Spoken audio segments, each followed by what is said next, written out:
Alvin, ang sundalo. Credit to the author. 1476-83. Ang mga pangalan po na nandito ay galing sa mga name generator. Kaya kung meron man pagkakatulad sa mga pangalan ng totoong tao o lugar, ito ay tunay na hindi sinasadya. Oo, matagal na niya akong kasama. Tumango si Gary habang inaalala, mahigit 100 taon na ang nakalipas noong bata pa ako. Ako ang young master ng isang kilalang pamilya sa lugar na pinamumunuan ng Moon Illumination Sect, ang Fang Clan. Siya ang martial apprentice sa tabi ko na nakipag-sparring sa akin. Pagkatapos noon, sinamahan niya ako sa Moon Illumination Sect hanggang ngayon. Si Gary ay may malumanay na ekspresyon sa kanyang mukha nang magsalita siya. Tumango si Alvin. Halos kapareho ito ng naisip niya. Umalis si Alvin sa inner court at bumalik sa outer court matapos tanggihan ang imbitasyon ni Gary na manatili. Nang makarating siya malapit sa independenteng patio na kanyang tinitirhan, nakita ni Alvin ang isang pamilyar na figure na nakatayo sa labas ng kanyang independenteng patio. Nagliwanag ang mga mata ni Alvin nang makita niya ang figure. Nakangiti siya habang binati ang taong iyon, Lex. Senior Brother Darfield. Lumingon si Lex nang marinig niya ang bati ni Alvin. Baka sa mukha niya ang excited na ekspresyon. Hindi ko inaasahan na napakaraming mangyayari noong panahong nasa closed-door cultivation ako. Alvin, napakalakas mo. Ngayon ang ating Mount Hill City ay talagang may maipagmamalaki. Malinaw na narinig ni Lex ang tungkol sa kamakailang nagawa ni Alvin pagkatapos niyang lumabas mula sa kanyang closed-door cultivation. Ang pagpatay kay Fred, at pagkatalo sa isang disipulo sa loob ng korte, si Henderson. Noong una niyang narinig ang tungkol dito, natigilan siya kaya hindi siya nakapag-react ng matagal. Nanatiling kalmado si Alvin sa harap ng pananibik ni Lex, bahagya lang siyang ngumiti. Lex, noong huling beses na binisita kita, nasa closed-door cultivation ka. Dahil nasa labas ka ngayon, dapat kong ibalik ang merit points teacher na ibinigay sa iyo, sabi ni Alvin habang itinataas ang kanyang braso at kinuha ang kanyang crystal card. Senior brother, maaari mong panatilihin ang merit points at gamitin ito para sa iyong sarili. Ngumisi si Lex. Sigurado ka bang gusto mong itago ko ito? Sigurado ka bang ayaw mong humiram ng human rank primitive saint grade martial tactic? Matihim na tinitigan ni Alvin si Lex, na nagparamdam sa kanya ng kaunting awkward. Hindi niya ito masyadong pinag-isipan. Naisip lang niya na ang merit points ay mas magiging kapaki-pakinabang kay Alvin. Halika, lalaki ka. Huwag kang magdadaldal, naiinip na sabi ni Alvin. Noon lang kinuha ni Lex ang kanyang crystal card. Gayunpaman, nang makita niya ang bilang ng merit points na inilipat sa kanya ni Alvin, sumigaw siya, Senior Brother Darfield, hindi ito tama. Naalala kong binigyan ako ni Master ng 20,000 merit points. Bakit ka naglipat ng 250,000 merit points? Ano ang magagawa mo sa 20,000 merit points? Sa 250,000 merit points na ito, maaari kang bumili ng Earth Rank Saint Weapon na may 2-star Saint inscription at humiram din ng Human Rank Primitive Saint Grade Martial Tactic. Sinabi ni Alvin, ito lang ang magagawa ko para matulungan ka. Para sa merit points na kakailanganin mong humiram ng Human Rank Primitive Saint Grade Martial Tactic sa hinaharap, ikaw mismo ang kumita nito. Senior Brother Darfield. Medyo naiyak si Lex nang marinig niya ang mga salita ni Alvin. Alam niyang sinusubukan siyang tulungan ni Alvin. Kahit na ang kanyang master, ang city governor ng Mount Hill City, ay maaaring hindi kinakailangang magkaroon ng Earth Rank Saint Weapon na may 2-star Saint inscription. Tama na. Bilisan mo at pumunta sa Merit Pavilion, sabi ni Alvin. Bumalik siya sa sarili niyang courtyard bago pa man nagkaroon ng pagkakataon si Lex na sumagot.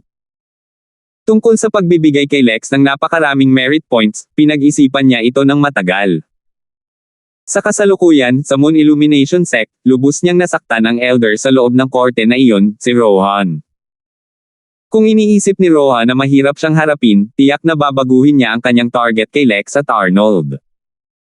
Si Lex at Arnold ay tiyak na nasa isang napakamiserableng kalagayan kung hindi nila mapoprotektahan ang kanilang sarili.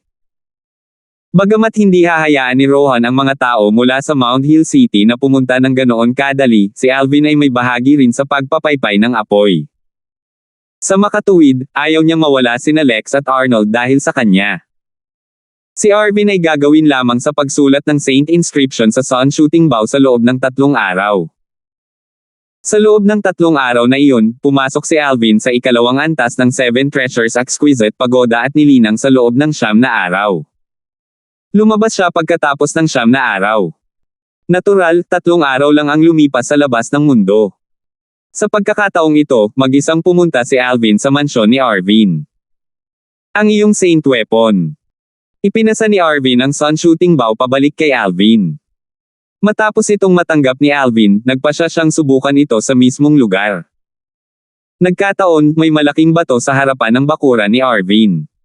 Bukod dito, hindi ito isang ordinaryong bato. Kahit na sa iyong lakas, Saint Weapon, at sa Penetration Saint Inscription, napakaaga pa rin para mapasok mo ang malaking bato na ito gamit ang iyong palaso, sabi ni Arvin kay Alvin. Ang malaking bato na iyon ay isang natatanging bato sa Dao Martial Saint Land.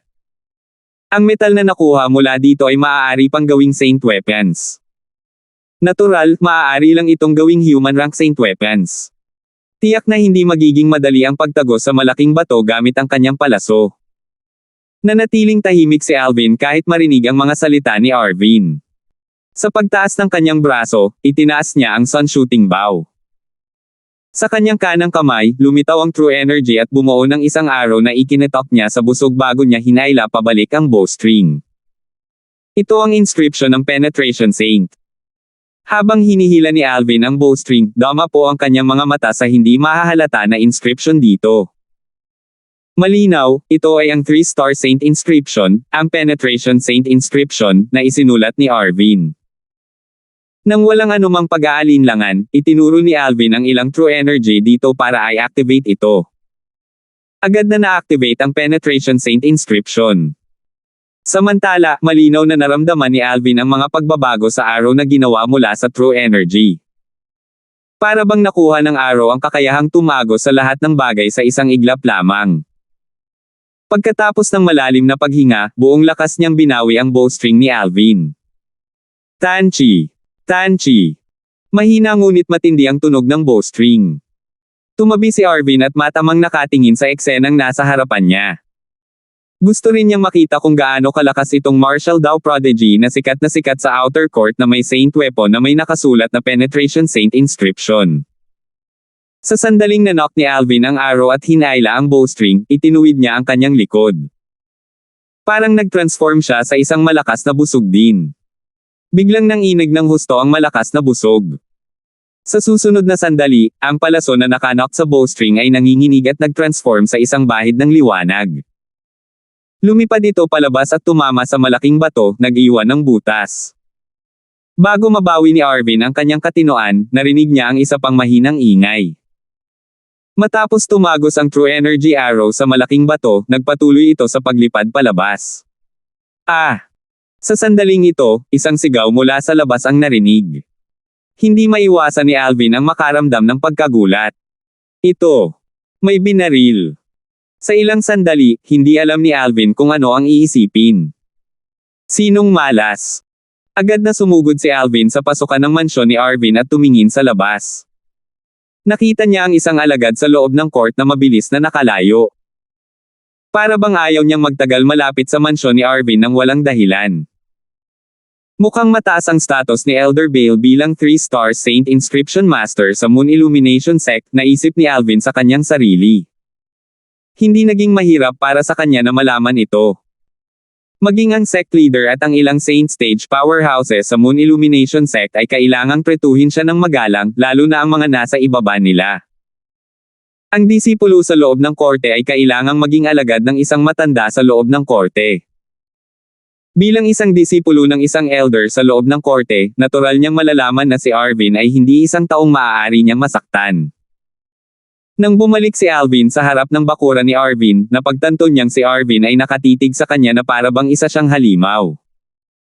Elder Bale, hindi nakakagulat na ikaw ay isang 3-star Saint Inscription Master. Ang 3-star Saint Inscription, ang Penetration Saint Inscription, ay napakalakas, bulalas ni Alvin.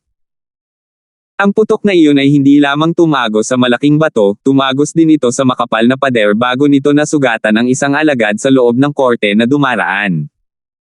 Talaga bang martial cultivator ka lang sa perfection mortal shedding stage? Bumulong si Arvin habang matamang nakatingin sa kanya, hindi pinapansin ang mga salita ni Alvin. Ano? Gusto ba itong i-verify ni Elder Bale gamit ang spiritual secret tactic? Umiling si Alvin. Siya mismo ang nagmungkahi nito.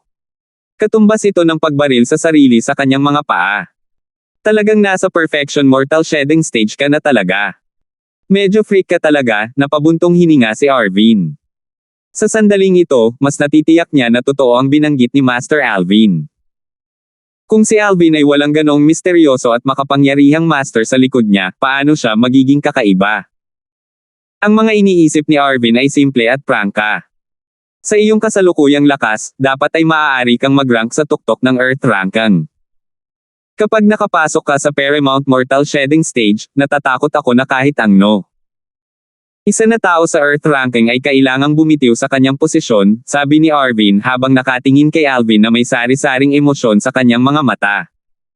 Napakalaki ng tiwala sa akin ni Elder Bale. Nakangiting tanong ni Alvin. Humph. Confident lang ako sa Saint Inscription ko. Ngumuso si Arvin. Natural, hindi niya iyon aaminin.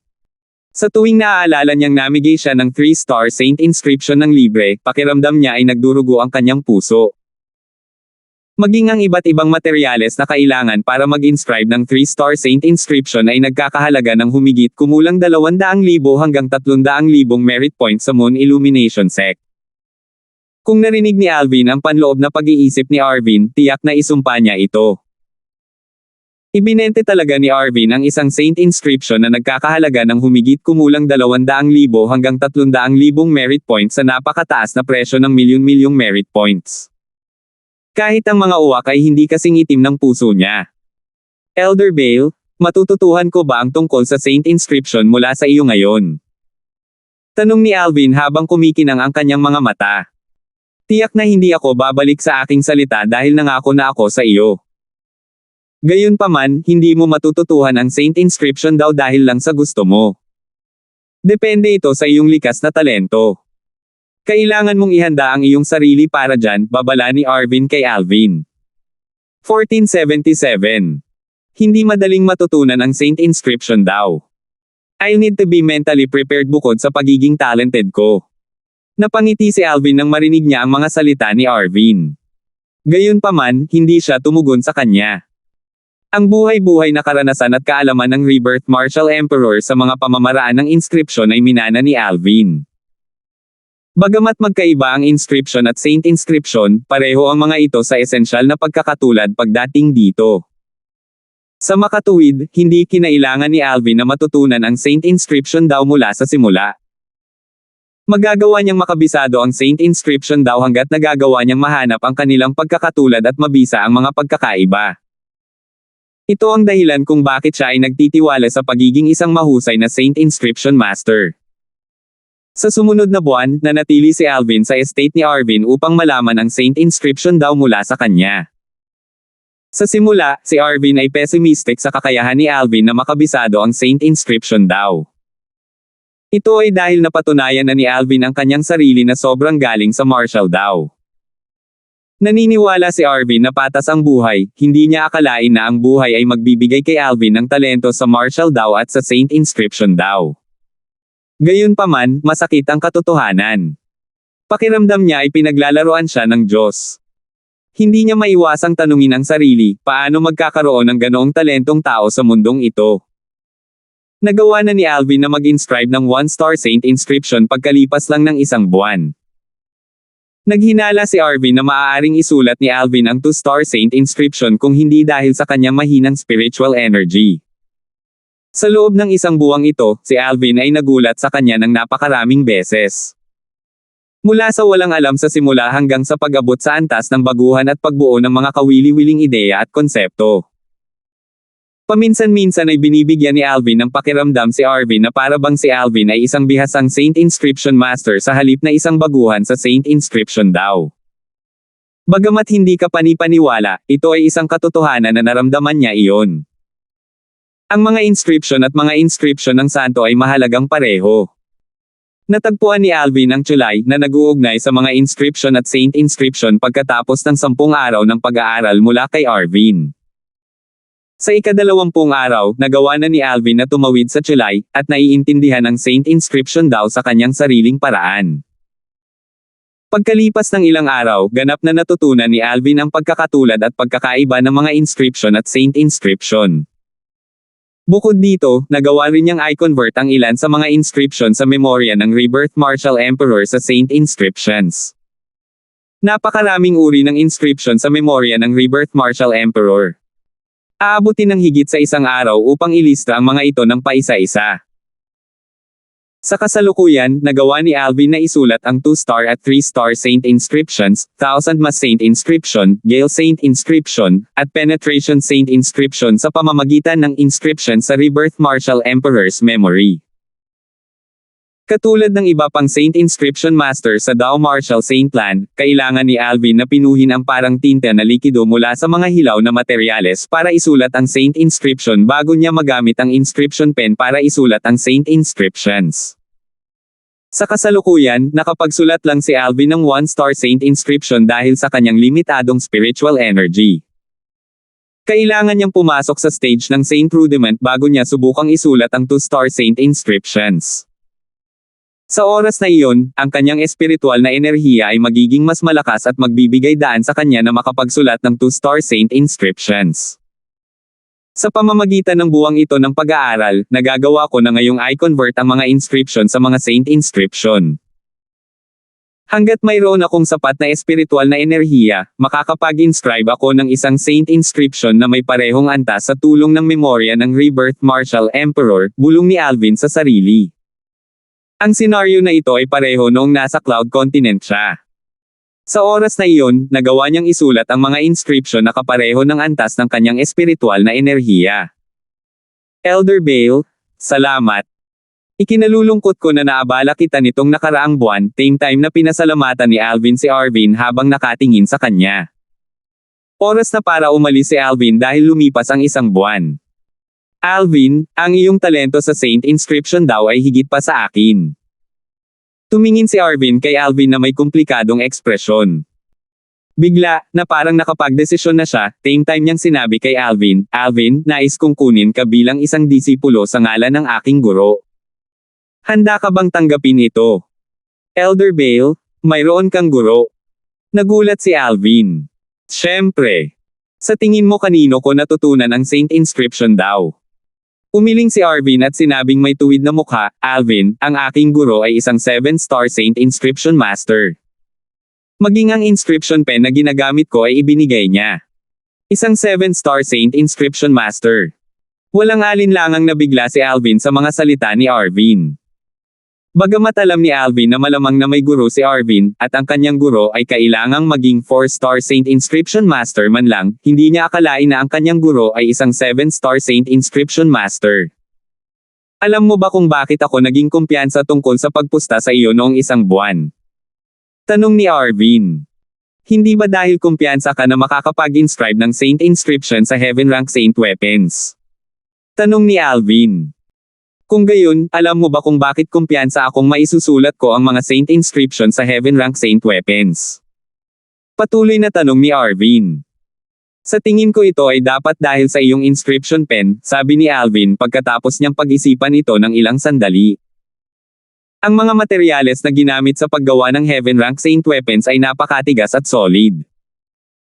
Natural, kung ang isang inscription pen ay hindi maganda ang kalidad, hindi ito makakagawa ng marka sa isang heaven rank saint weapon. Tama ka. Dahil sa inscription pen ko. Tumango si Arvin. Patuloy niyang sinabi ng may kinang sa kanyang mga mata, karaniwan, ang isang regular na 3-star saint inscription master ay magmamay-ari ng 4-star inscription pen sa pinakamaraming. Gayunpaman, ang isang 4-star inscription pen ay maaari lamang mag-inscribe ng saint inscription sa earth rank primitive saint weapons at walang mas mataas. Ang 4-star inscription pen ay nakakapag-inscribe lang ng saint inscription sa earth rank primitive saint weapons. Napaka-espesipiko nito. Sabi ni Alvin, nagulat. Oo naman. Tumango si Arvin at nagpatuloy, ang mga inscription pens ay inuri-uri sa siyam na iba't ibang grado batay sa kalidad nito. Ang 1-star inscription pen ang pinakamasama, at ang 9-star inscription pen ang pinakamaganda.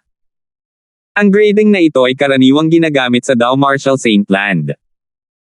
Gayunpaman, ayon sa aking guro, mayroon pang mas mahusay na inscription pens kaysa sa 9-star inscription pen sa Dow. Nakuha ni Alvin ang mas malalim na pag-unawa sa mga inscription pen sa Dow Marshall St. Land. Bagamat natagpuan na niya ang koneksyon sa pagitan ng mga inscription at Saint inscriptions at pinagkadalubhasaan ang pag-convert ng mga inscription sa Saint inscriptions, nasa dilim pa rin siya pagdating sa inscription pen sa Dow Marshall St. Land. Pagkatapos makinig kay Arvin, sa wakas ay mas naunawaan ni Alvin ang tungkol sa mga inscription pens. Ang 1-star inscription pens ay katumbas ng human rank primitive saint weapons. Nangangahulugan ito na ang 1-star inscription pen ay maaari lamang gamitin para mag-inscribe ng human rank primitive saint weapon sa pinakamaraming. 2-star inscription pens ay katumbas ng human rank mediocre saint weapons, ibig sabihin, ang 2-star inscription pen ay maaari lamang gamitin para mag-inscribe ng saint with human rank mediocre. Ang 3-star inscription pens ay katumbas ng human rank prominent saint weapons, 4-star inscription pens ay katumbas ng earth rank primitive saint weapons. 9-star inscription pens ay katumbas ng heaven rank prominent saint weapons. You get the idea. Nakuha ni Alvin ang mas malalim na pag-unawa sa mga inscription pens pagkatapos makinig sa paliwanag ni Arvin. Ibig bang sabihin, ang iyong inscription pen ay may higit sa 7 bituin, Elder Bale? Tanong ni Alvin, natigilan. Sinabi ni Arvin na nakapagsulat siya ng saint inscription sa isang heaven rank saint weapon isang buwan na ang nakalipas. Nakarating si Alvin sa konklusyong ito pagkatapos niyang malaman ang higit pa tungkol sa inscription pens. Tama ka. Tumango si Arvin at inilabas ang kanyang inscription pen habang sinabi niya, ito ang panulat na minana ko sa gurong hindi ko pa nakikilala. Isa itong 9-star inscription pen. Sa pamamagitan nito, maaari pa akong mag-inscribe ng saint inscription sa isang heaven rank prominent saint weapon. Ngayon alam mo na kung saan ko nakuha ang tiwala ko noong nakalipas na buwan. Tumingin si Arvin kay Alvin pagkatapos niyang magsalita. Kasabay nito, naalala niya ang postahan nila noong isang buwan at napabuntong hininga. Hindi ko akalain na ang iyong saint weapon ay mas mataas kaysa sa heaven rank prominent saint weapons. Ito ay dapat na isang super saint weapon. Inakala ni Arvin na ang sun shooting bow ni Alvin ay isang super saint weapon. Gayunpaman, si Alvin lang ang nakakaalam na ang sun shooting bow ay hindi isang super saint weapon kundi isang sirang celestial supreme treasure. Ang natutulog na leon ay mas malakas pa kaysa sa tumatahol na aso. Pagkatapos ng lahat, ang sun shooting bow ay isa pa ring celestial supreme treasure. Kahit gaano pa ito nasira, mas mataas pa rin ito kumpara sa isang super saint weapon sa mga tuntunin ng katigasan. Nagulat si Alvin nang marinig niyang sinabi ni Arvin na ang panulat na pag-aari niya ay isang 9-star inscription pen. Para sa natitirang talumpati ni Arvin, hindi nerehistro ni Alvin ang kanyang sinabi. Ang A9-star inscription pen ay ang pinakamahusay na inscription pen sa Dow Marshall St. Land. Bagamat nahulaan ni Alvin na ang inscription pen ni Arvin ay may hindi bababa sa 7 bituin, hindi niya akalain na ito ay magiging isang 9-star inscription pen. Elder Bale, hindi mo ba sinabi na ang iyong guro ay isang 7-star saint inscription master lamang? Paano siya nagkaroon ng 9-star inscription pen? Tanong ni Alvin habang gulat na nakatingin kay Arvin. Wala rin akong ideya tungkol dito. Hindi ito binanggit ni teacher sa mga jade token na naiwan niya. Umiling si Arvin. Hindi mo siya tinanong. Patuloy na nagtanong si Alvin. Tanungin mo siya. Natigilan si Arvin sa tanong ni Alvin. Pinilit niyang tumawa at sinabing, Alvin, sinabi ko sa iyo kanina na hindi ko pa nakikilala ang aking guro. Nagmana lang ako ng isang special na singsing na naiwan ng aking guro. Bukod sa ilang hilaw na materyales para sa saint inscriptions, mayroong 2 jade token at itong 9-star inscription pen. Hindi ko alam kung saang panahon galing ang aking guro. Napabuntong hininga si Arvin. Nakikita ko. Sa wakas ay naunawaan ni Alvin na ang kaalaman ng Saint Inscription ni Arvin ay minana mula sa Spatial Ring ng 7-star Saint Inscription Master at hindi mula mismo sa 7-star Saint Inscription Master. Dahil ang iyong guro ay pumasa na, bakit mo ako gustong kunin bilang isang disipulo sa ngalan ng iyong guro, si Elder Bale? Tanong ni Alvin. Ang aking guro ay nag-iwan ng isang kahilingan sa kanyang Jade Token na nagsasabi na kung mayroon akong karaniwang talento sa Saint Inscription daw, at may makilala akong isang tao na ang talento sa Saint Inscription daw ay higit pa sa akin, dapat ko siyang kunin bilang isang disipulo sa ngalan ng aking guro upang maipasa ko ang kakaibang inscription art sa kanya. Lalong naging solemn na si Arvin habang nagsasalita. Kakaibang inscription art. Nagulat si Alvin. Sinabi niya, ano iyon? May kaugnayan ba ito sa Saint Inscription daw? Ayon sa aking guro, ang Strange Inscription Art ay isang iba't ibang pamamaraan ng pag-inscribe ng Saint Inscriptions.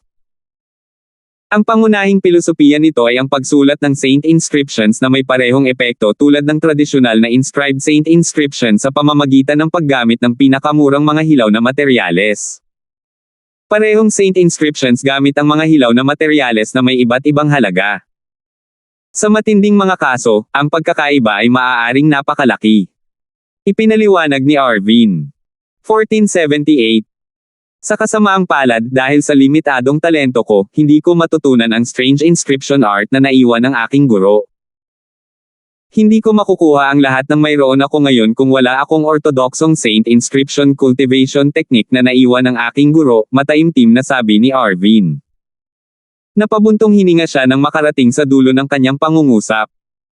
Ang katotohanang hindi niya matutunan ang kakaibang inscription na sining na hindi pa niya nakikilalang guro ay palaging bumabagabag sa kanya. Nakilala niya ang ilang mahuhusay na Saint Inscription Master sa buong taon. Gayunpaman, wala sa kanila ang nakapag-aral ng Strange Inscription Art. Ang mahalagang bahagi ng Strange Inscription Art ay ang kakaibang bahagi. Ang Saint Inscriptions ay mangangailangan lamang ng mas mababa sa kalahati ng mga materyales na ginamit sa Orthodox Saint Inscriptions at gumawa ng parehong epekto kapag ang Strange Inscription Art ay inilapat. Ang Strange Inscription Art ay napakamahiwa dahil nangangailangan ito ng mataas na espiritual na enerhiya. Ang high spiritual energy ay hindi nangangahulugan ng pagkakaroon ng mataas na spiritual energy level, ngunit ito ay nangangahulugan ng mataas na paggamit ng spiritual energy. Tanging ang mga tao na may abundance ng spiritual energy ang makakabisado ang Strange Inscription Art. Ang ilang mga tao ay ipinanganak na may makapangyarihang espiritual na enerhiya at maaaring ipatawag sila sa isang pag-iisip lamang tulad ng soul and thought synchronization. Sa kasamaang palad, si Arvin ay hindi isa sa kanila. Kaya, siya ay nakatadhana na hindi magkaroon ng kapalaran sa Strange Inscription Art. Iyon ay palaging isang bagay na bumabagabag sa kanya. Mula nang makuha niya ang mana mula sa 7-star Saint Inscription Master, alam niya na ang 7-star Saint Inscription Master ay sabik na makahanap ng tagapagmana para sa Strange Inscription Art. Sa makatuwid, palagi niyang hinahanap ang isang karapat-dapat na tagapagmana para sa 7-star Saint Inscription Master.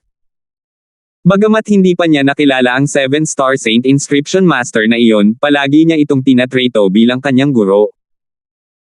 Pagkatapos ng lahat, hindi siya magiging kung sino siya ngayon kung wala ang 7-star Saint Inscription Master na iyon. Sa buong taon, naghanap siya ng maraming mapagkukunan ng paglilinang sa tulong ng Saint Inscription daw upang makamit ang mayroon siya ngayon. Hindi niya makukuha ang lahat ng mayroon siya ngayon kung aasa lang siya sa kanyang talento. Siya ay isang taong marunong magpasalamat. Iyon ang dahilan kung bakit siya ay naghahanap ng isang pagkakataon upang ibalik ang pabor. Sa wakas ay natagpuan niya ang kanyang pagkakataon. Si Alvin ang taong matagal na niyang hinahanap. Ang tagapagmana na maaaring magmana ng Strange Inscription Art ng kanyang guro. Noong nagsusulat si Alvin ng mga inscription, masasabi ni Arvin kung paano niya inilapat ang kanyang espiritual na enerhiya ay naabot na niya ang rurok ng pagiging perpekto. Talagang hinangaan siya nito. Kakaibang inscription art. Naging curious si Alvin tungkol sa Strange Inscription Art matapos malaman ang tungkol dito mula kay Arvin. Ang orthodox na saint inscription daw sa Dao Marshall Saint Land ay walang alinlangan na katulad ng inscription daw sa Cloud Continent. Gayunpaman, ang strange inscription art na ito ay iba sa inscription daw on Cloud Continent. Kaya naman napukaw nito ang kanyang interes. Ang Jade token na ito ay naglalaman ng recording ng strange inscription art. Sa tingin ko ikaw ang pinakaangkop na tao para magkaroon nito. Itinaas ni Arvin ang kanyang braso para kumuha ng token ng Jake at same time na ibinigay kay Alvin. Seryoso niyang sinabi, Alvin, alam kong may master ka na. Ngunit kung matututo ka ng strange inscription art, sana ay ituring mo rin ang aking guro bilang iyo. Talagang gagawin ko iyon. Hindi tinanggihan ni Alvin ang Jade token na ibinigay ni Arvin. Na-curious siya tungkol sa strange inscription art. Natural lang na hindi niya tinanggihan ang pagkakataong ibinigay sa kanya. Isang bagay na syempre para sa kanya na ituring ang guro ni Arvin bilang kanyang sarili dahil natanggap niya ang mana mula sa 7-star Saint Inscription Master. Bukod dito, walang nakakaalam kung saang panahon nagmula ang 7-star Saint Inscription Master na ito, at hindi sigurado kung siya ay buhay pa. Sa makatuwid, hindi nagtagal si Alvin na nag-isip tungkol dito bago siya pumili. Tanging mga hanggal lamang ang tatanggi sa magandang kapalaran na ipinadala sa kanilang pintuan. Mula ngayon, akin ka na, Arvin, junior brother, nakangiting sabi ni Arvin, tigilan mo na akong tawaging Elder Bale mula ngayon. Tawagin mo na lang akong senior brother. Senior brother. Si Alvin ay hindi isang taong nagbigay pansin sa mga walang kabuluhang bagay kaya agad niyang binago ang paraan ng kanyang pakikipag-usap kay Arvin. Isang kaakit-akit na ngiti ang lumitaw sa mukha ni Arvin nang marinig niya ang paraan ng pakikipag-usap sa kanya ni Alvin. Buhay pa man si teacher o hindi, siguradong matutuwa siya kung malaman niyang nakuha ko siyang isang napakahusay na alagad na tulad mo. Senior brother, huwag mo na akong purihin. Hindi pa ako sigurado kung matututo pa ako ng strange inscription art, nakangiting sabi ni Alvin habang umiiling. Sa paghusga sa paraan ng paggamit mo ng iyong espiritual na enerhiya, kung hindi mo matutunan ang strange inscription art, natatakot ako na walang sinuman sa mundo ang makakapag-aral nito. Ganyan ang tiwala ni Arvin kay Alvin. Ganoon din, nakakuha si Alvin ng isang elder sa loob ng korte upang maging kanyang nakatatandang kapatid bago pa man siya pumasok sa inner court ng Moon Illumination Sect. Higit pa rito, ang elder na ito sa loob ng court ay hindi isang ordinaryong elder sa loob ng court. Bilang 3-star Saint Inscription Master, ang posisyon ni Arvin sa Moon Illumination Sect ay hindi lamang kapantay ng ilang vice-sect leaders sa sect, ngunit mas mataas pa ang kanyang posisyon kaysa ilan sa kanila. Napakataas ng kanyang posisyon kaya kahit iilan sa mga powerhouse ng Saint Stage, kabilang ang sect leader, ay kailangang maging magalang sa kanya kapag nagkita sila. Junior brother, balita ko galing ka sa Mount Hill City. Tanong ni Arvin. Oo. Tumango si Alvin. Hindi lihim sa Moon Illumination Sect na galing siya sa Mount Hill City. Ihaharap ko kay Rohan mamaya. Ipapaalam ko sa kanya na ang nakababatang kapatid na lalaki ni Arvin ay hindi isang taong makakasama niya. Ang mga mata ni Arvin ay kumislap, at ang kanyang tono ay nangingibabaw. Malinaw na alam niya ang tungkol sa salungatan sa pagitan ni Rohan at ng mga tao mula sa Mount Hill City. Natural, hindi tinanggihan ni Alvin ang kabaitan ni Arvin. Gayunpaman, alam niya na si Rohan ay kikilos lamang sa ibabaw kahit na natatakot siya sa kanyang nakatatandang kapatid. Makikita pa rin ni Rohan si Alvin bilang isang tinak sa kanyang laman. Siguradong walang tulog si Rohan kung hindi niya aalisin si Alvin. Mabuti pa rin iyan. Kahit papaano ay magiging panlabas si Rohan. Iyan ay isang magandang bagay para kay Lex at Arnold, naisip ni Alvin sa kanyang sarili. Senior brother, dahil lumipas ang isang buwan, dapat na akong bumalik ngayon. Nagpaalam si Alvin kay Arvin. Junior brother, iwanan ang iyong busog dito. Si senior brother ay magsusulat ng isa pang 2 3-star Saint inscriptions para sa iyo. Ang aking kasalukuyang limitasyon ay ang pagsusulat ng 3 3-star Saint inscription sa isang Saint weapon.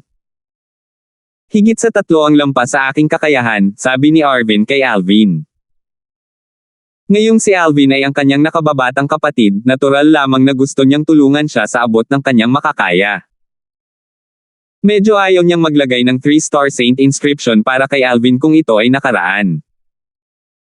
Gayunpaman, hindi siya maaaring maging mas masaya na mag-inscribe ng higit pang 3-star saint inscriptions para kay Alvin ngayon.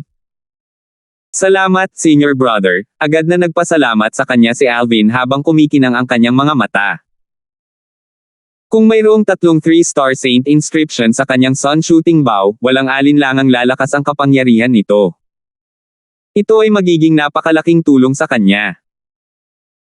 Bagamat pinagkadalubhasaan niya ang parehong saint inscriptions kasama ang mga regular na inscription at ang kanyang pangunawa sa saint inscription daw ay hindi mas mababa kaysa kay Arvin, maaari lamang niyang isulat ang 1-star saint inscription sa sandaling ito dahil sa kanyang mahinang spiritual energy. Ayon kay Arvin, kailangan niyang makapasok sa Perfection Saint Rudiment stage kahit man lang para makapagsulat ng 3-star saint inscriptions. Maaari kang manatili sa aking mansyon mula ngayon, sabi ni Arvin kay Alvin, ang senior brother ay kukuha ng isang tahimik na patio para sa iyo. Ito ay tiyak na mas mahusay kaysa sa patio na tinitirhan mo sa labas ng court. Senior brother, nagpapasalamat ako sa iyong kabaitan, ngunit gusto kong manatili sa panlabas na hukuman sa panahong ito. Hindi pa huli ang lahat para manatili ako sa iyong bakuran kapag pumasok ako sa loob ng korte sa hinaharap, nakangiting sabi ni Alvin. Iyan ay isang pangako. Dapat kang manatili dito kapag pumasok ka sa loob ng korte sa hinaharap, mataimtim na sabi ni Arvin. Siyempre, sagot kaagad ni Alvin habang tumatango siya. Umalis kaagad si Alvin pagkatapos niyang ibigay ang kanyang sun shooting bow kay Arvin. Sabik siyang bumalik para mapag-aralan niya ang strange inscription art. Kung talagang kabisado niya ito, doble ang kikitain niya kumpara sa ordinaryong saint inscription masters. Pagkatapos ng lahat, ang mga materyales na kailangan para sa isang saint inscription master na pinagkadalubhasaan ng strange inscription art ay mas mababa sa kalahati ng kung ano ang kinakailangan para sa ordinaryong saint inscription master. Naisip ni Alvin na, marahil, hindi lamang iyon ang kamangha-manghang bagay tungkol sa strange inscription art. Ito ay dahil hindi natutunan ni Arvin ang strange inscription art. Natural lang na limitado ang kanyang kaalaman tungkol dito. Naturally, ang lahat ng ito ay kanyang haka-haka lamang. Kailangan niyang malaman kung tama siya. Nang umalis si Alvin sa inner court, nagsimulang kumalat ang balita sa inner court. Ang nag-iisang 3-star saint inscription master sa Moon Illumination sect, si Inner Court Elder Arvin, ay nagpahayag na tinanggap niya ang outer court disciple na si Alvin bilang isang disipulo sa ngalan ng kanyang guro.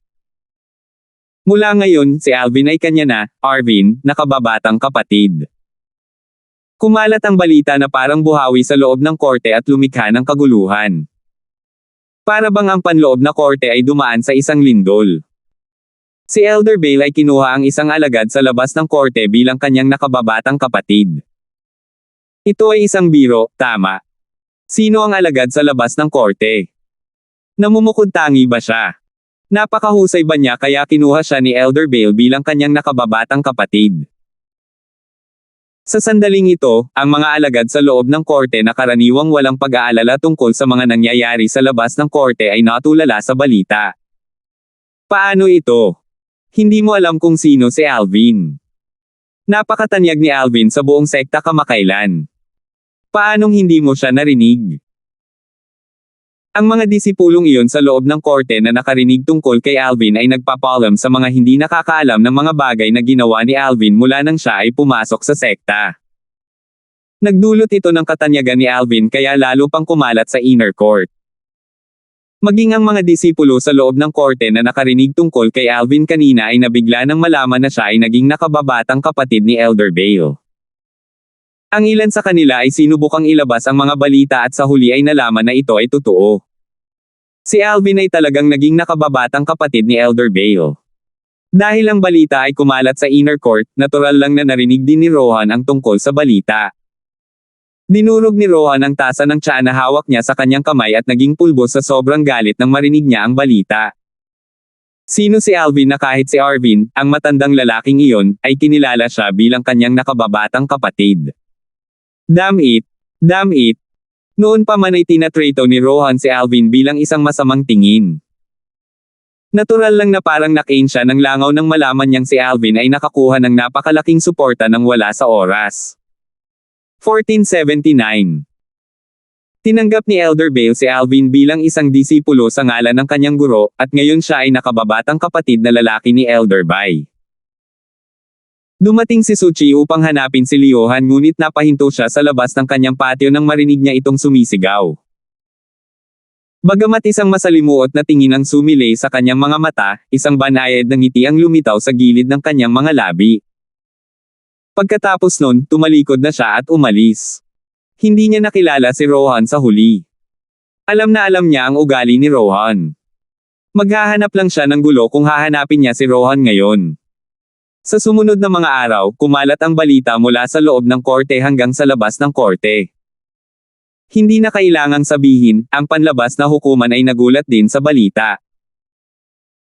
Hindi katakataka kung ang isa sa namumukod tanging mga alagad sa labas ng korte ay lihim na kinuha bilang isang direktang alagad ng isang elder sa loob ng korte.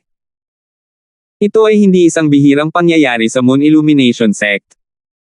Gayunpaman, ito ang unang pagkakataon sa kasaysayan ng Moon Illumination Sect para sa isang inner court elder na kumuha ng outer court disciple bilang kanyang junior brother. Bukod dito, ang tinutukoy na elder sa loob ng korte ay hindi lamang isang ordinaryong elder sa loob ng korte. Tinanggap ni Elder Bale si Alvin bilang isang disipulo sa ngalan ng kanyang guro, at siya na ngayon ang nakababatang kapatid ni Elder Bai. Totoo ba iyon? Ang balita ay nagmula sa inner court, at kinumpirma ito ng mga tao mula sa mansyon ni Elder Bale. Imposibleng peke ang balita. Hindi ba masyadong pambihira si senior brother Alvin? Ang katotohanan na siya ay naging disipulo sa loob ng korte mula sa isang alagad sa labas ng korte ay nagiging sanhi ng mga tao na inggit at sama ng loob. Mabuti para sa kanya sa pagiging junior brother ng isang elder. Ang kanyang posisyon ay kapantay ng mga elder sa loob ng court. Higit sa lahat, ang tinutukoy na elder sa loob ng korte ay si Elder Bale. Sino ang hindi nakakaalam na si Elder Bale ang nag-iisang 3-star Saint Inscription Master sa ating Moon Illumination Sect? Sa 9 na sekta sa 9 sect alliances, ang Moon Illumination Sect at isa pang sekta ang tanging may 3-star Saint Inscription Master. Ang 7 iba pang sekta ay walang isa. Kailangan nilang magmakaawa sa Moon Illumination Sect kung kailangan nila ng 3-star Saint Inscription Master. Kahit na ang sect leader ay hindi nang ahas na magluwag sa harap ni Elder Bale. Kung tutuusin, si Elder Bale ay maaaring umalis sa sekta kung hindi siya masaya. Malaking kawalan sa sekta kung mangyayari iyon. Gaya ng inaasahan, nagkaroon ng kaguluhan sa outer court nang kumalat ang balita. Halos lahat ng matatanda, mga diakono, at mga disipulo sa labas ng korte na wala sa closed-door cultivation ay narinig ang tungkol sa balita. Sa isang mansyon sa isang liblib na sulok ng outer court, ang outer court na si Grand Elder Johnny ay halos iluwa ang tiyaan na kakainom lang niya nang marinig niya ang balita. Tinanggap ni Elder Bale si Alvin bilang kanyang nakababatang kapatid. Huminga ng malalim si Johnny. Nabigla pa rin siya kahit humigop siya ng tsaa. Ang posisyon ni Johnny bilang Grand Elder sa Outer Court ay hindi mas mababa sa Inner Court Elder sa Moon Illumination Sect. Sa katunayan, ang kanyang posisyon ay mas mataas pa kaysa sa ordinaryong mga matatanda sa labas ng korte. Gayunpaman, kahit siya ay kailangang maging magalang kapag nakita niya si Elder Bale. Hindi ito dahil napakalakas ni Elder Bale, ito ay dahil isa siyang 3-star Saint Inscription Master.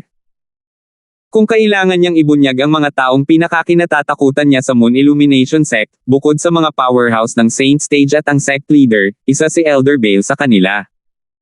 At ngayon, kinuha ni Elder Bale si Alvin bilang kanyang nakababatang patid.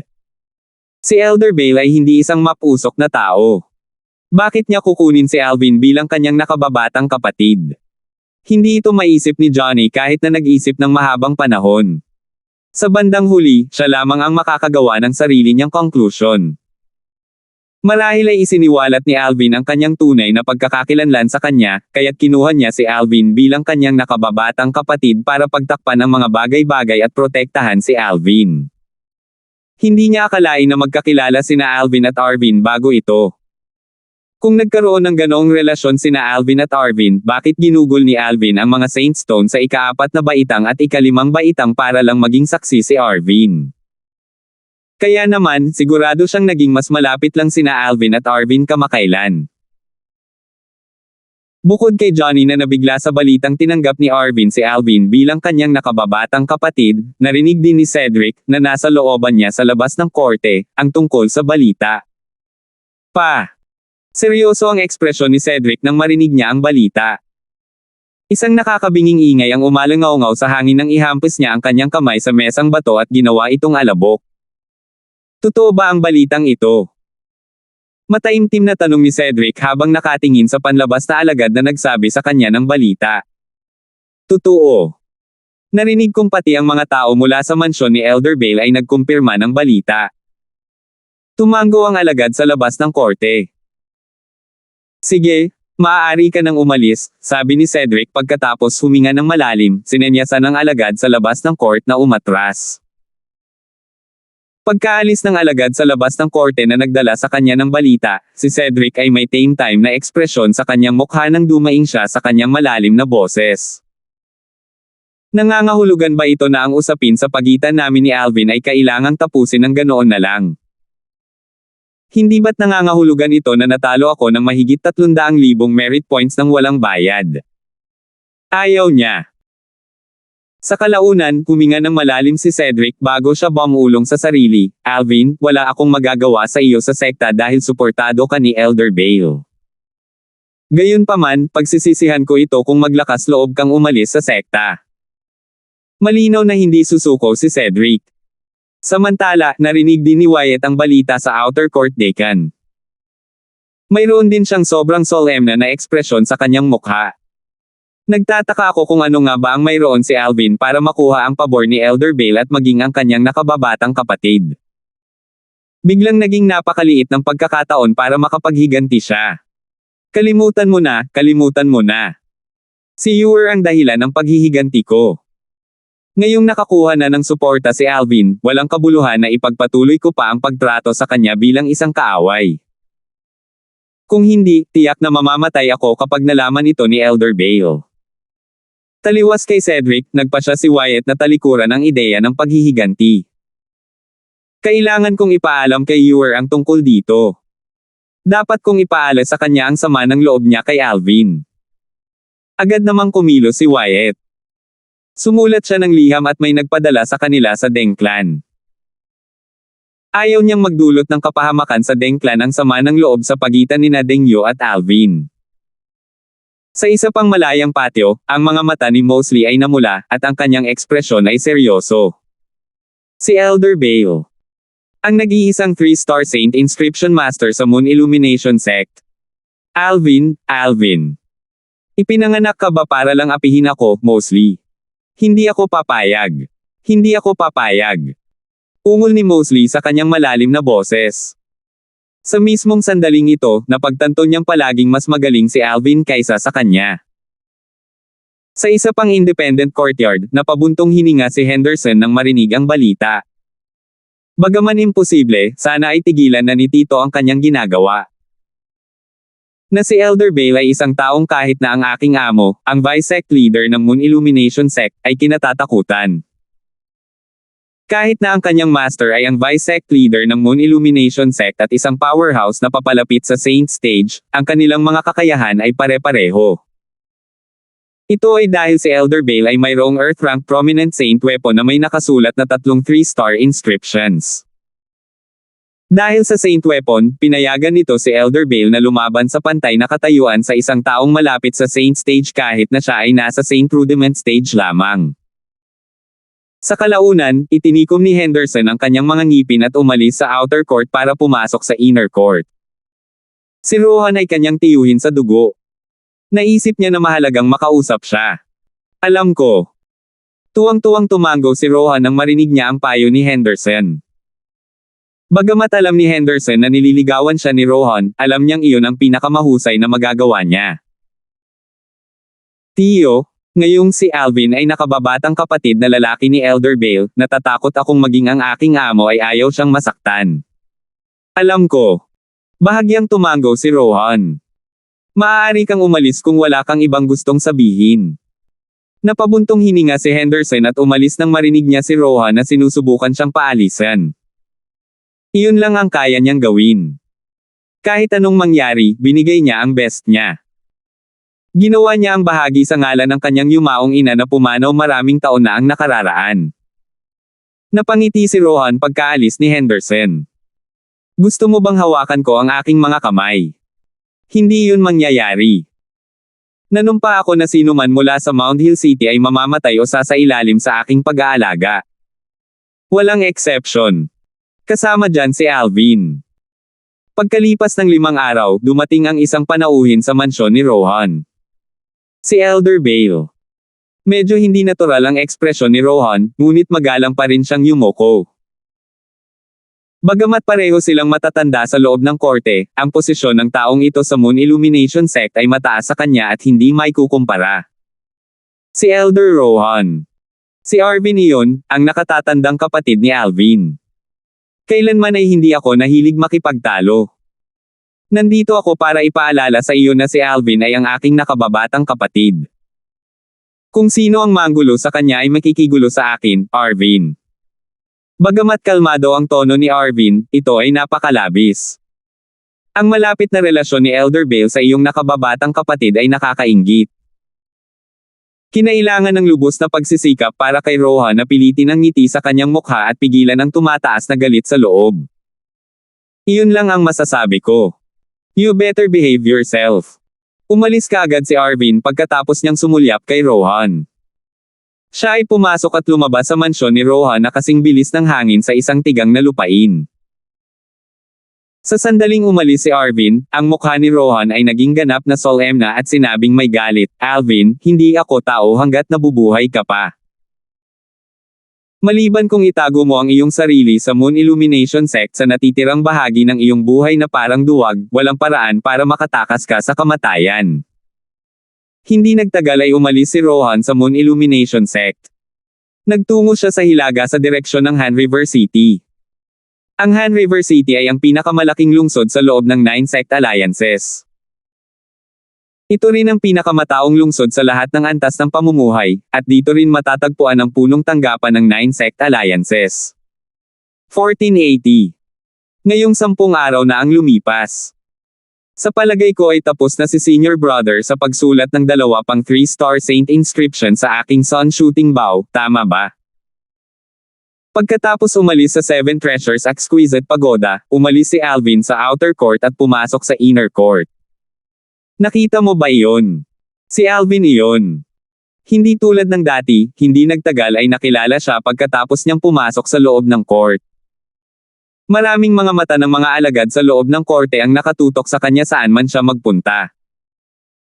Hindi katakatakang iba ang tingin sa akin ng mga alagad sa labas ng korte nang umalis ako sa looban ko. Parang kumalat na ang balita ng Senior Brother na kumuha ng disipulo sa ngalan ng kanyang guro at ginawa akong Junior Brother niya. Hindi pa siya lumalabas mula nang umalis siya sa mansyon ni Arvin 10 araw na ang nakalipas. Umalis lang siya sa ikalawang antas ng 7 Treasures Exquisite Pagoda pagkatapos ng 1 buwan. Ang 1 buwan ay katumbas ng 10 araw sa labas ng mundo. Alam niyang kumalat ang balita nang maalala niya ang mga alagad na iyon sa labas ng court na magalang na nakatingin sa kanya habang naglalakbay siya rito at ang masalimuot na ekspresyon sa mga mata ng mga alagad sa loob ng court. Hindi nagtagal, dumating muli si Alvin sa mansyon ni Arvin. Young Master Alvin, mangyaring pumasok. Maging ang katulong sa mansyon ni Arvin ay gumagalang kay Alvin ngayon. Itinuring niya si Alvin bilang kanyang pangalawang amo. Junior Brother. Tinanggap ni Arvin si Alvin mula sa malayo. Siya ay lubhang palakaibigan. Senior Brother, nakangiting tugon ni Alvin. Sana hindi ka mabaigo nito.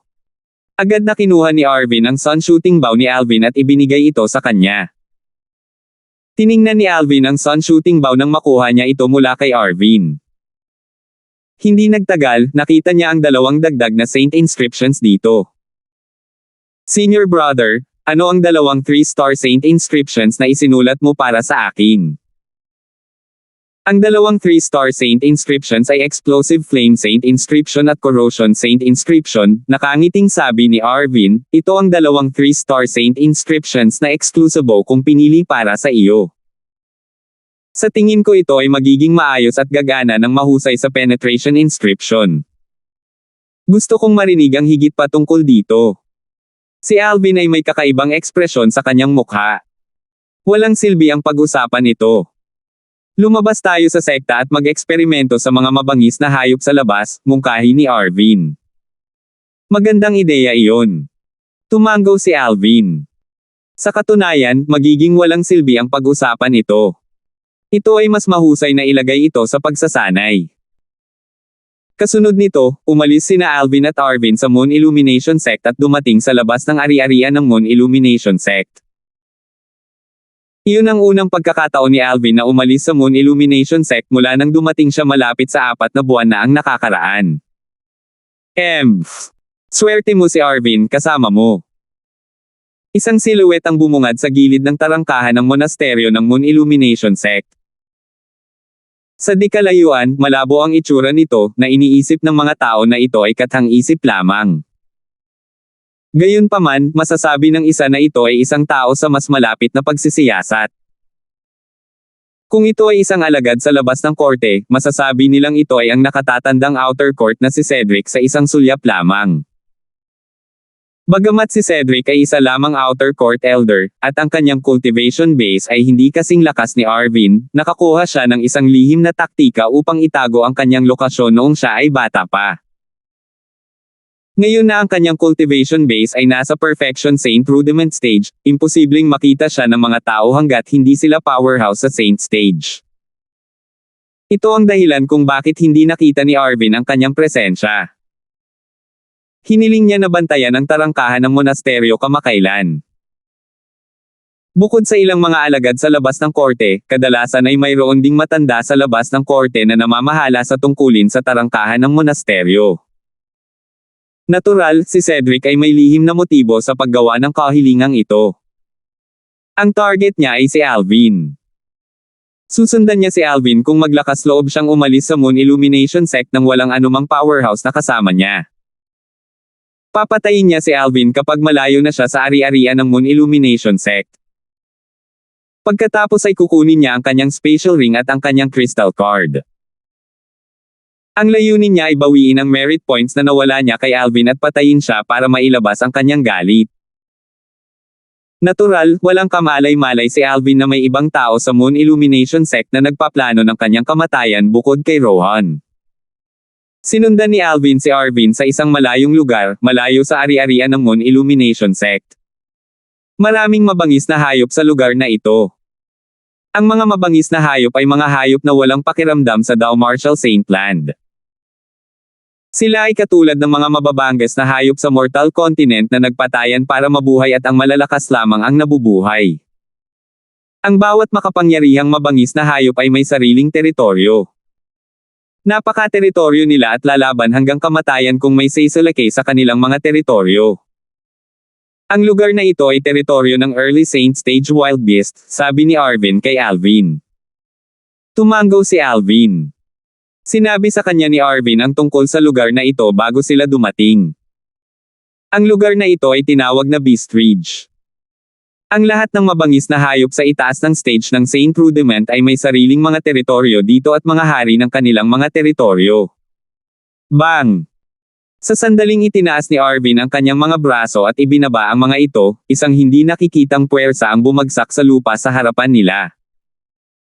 Hindi lang isa sa malalaking puno ang nadurog, kundi isang napakalaking hukay din ang lumitaw sa lupa.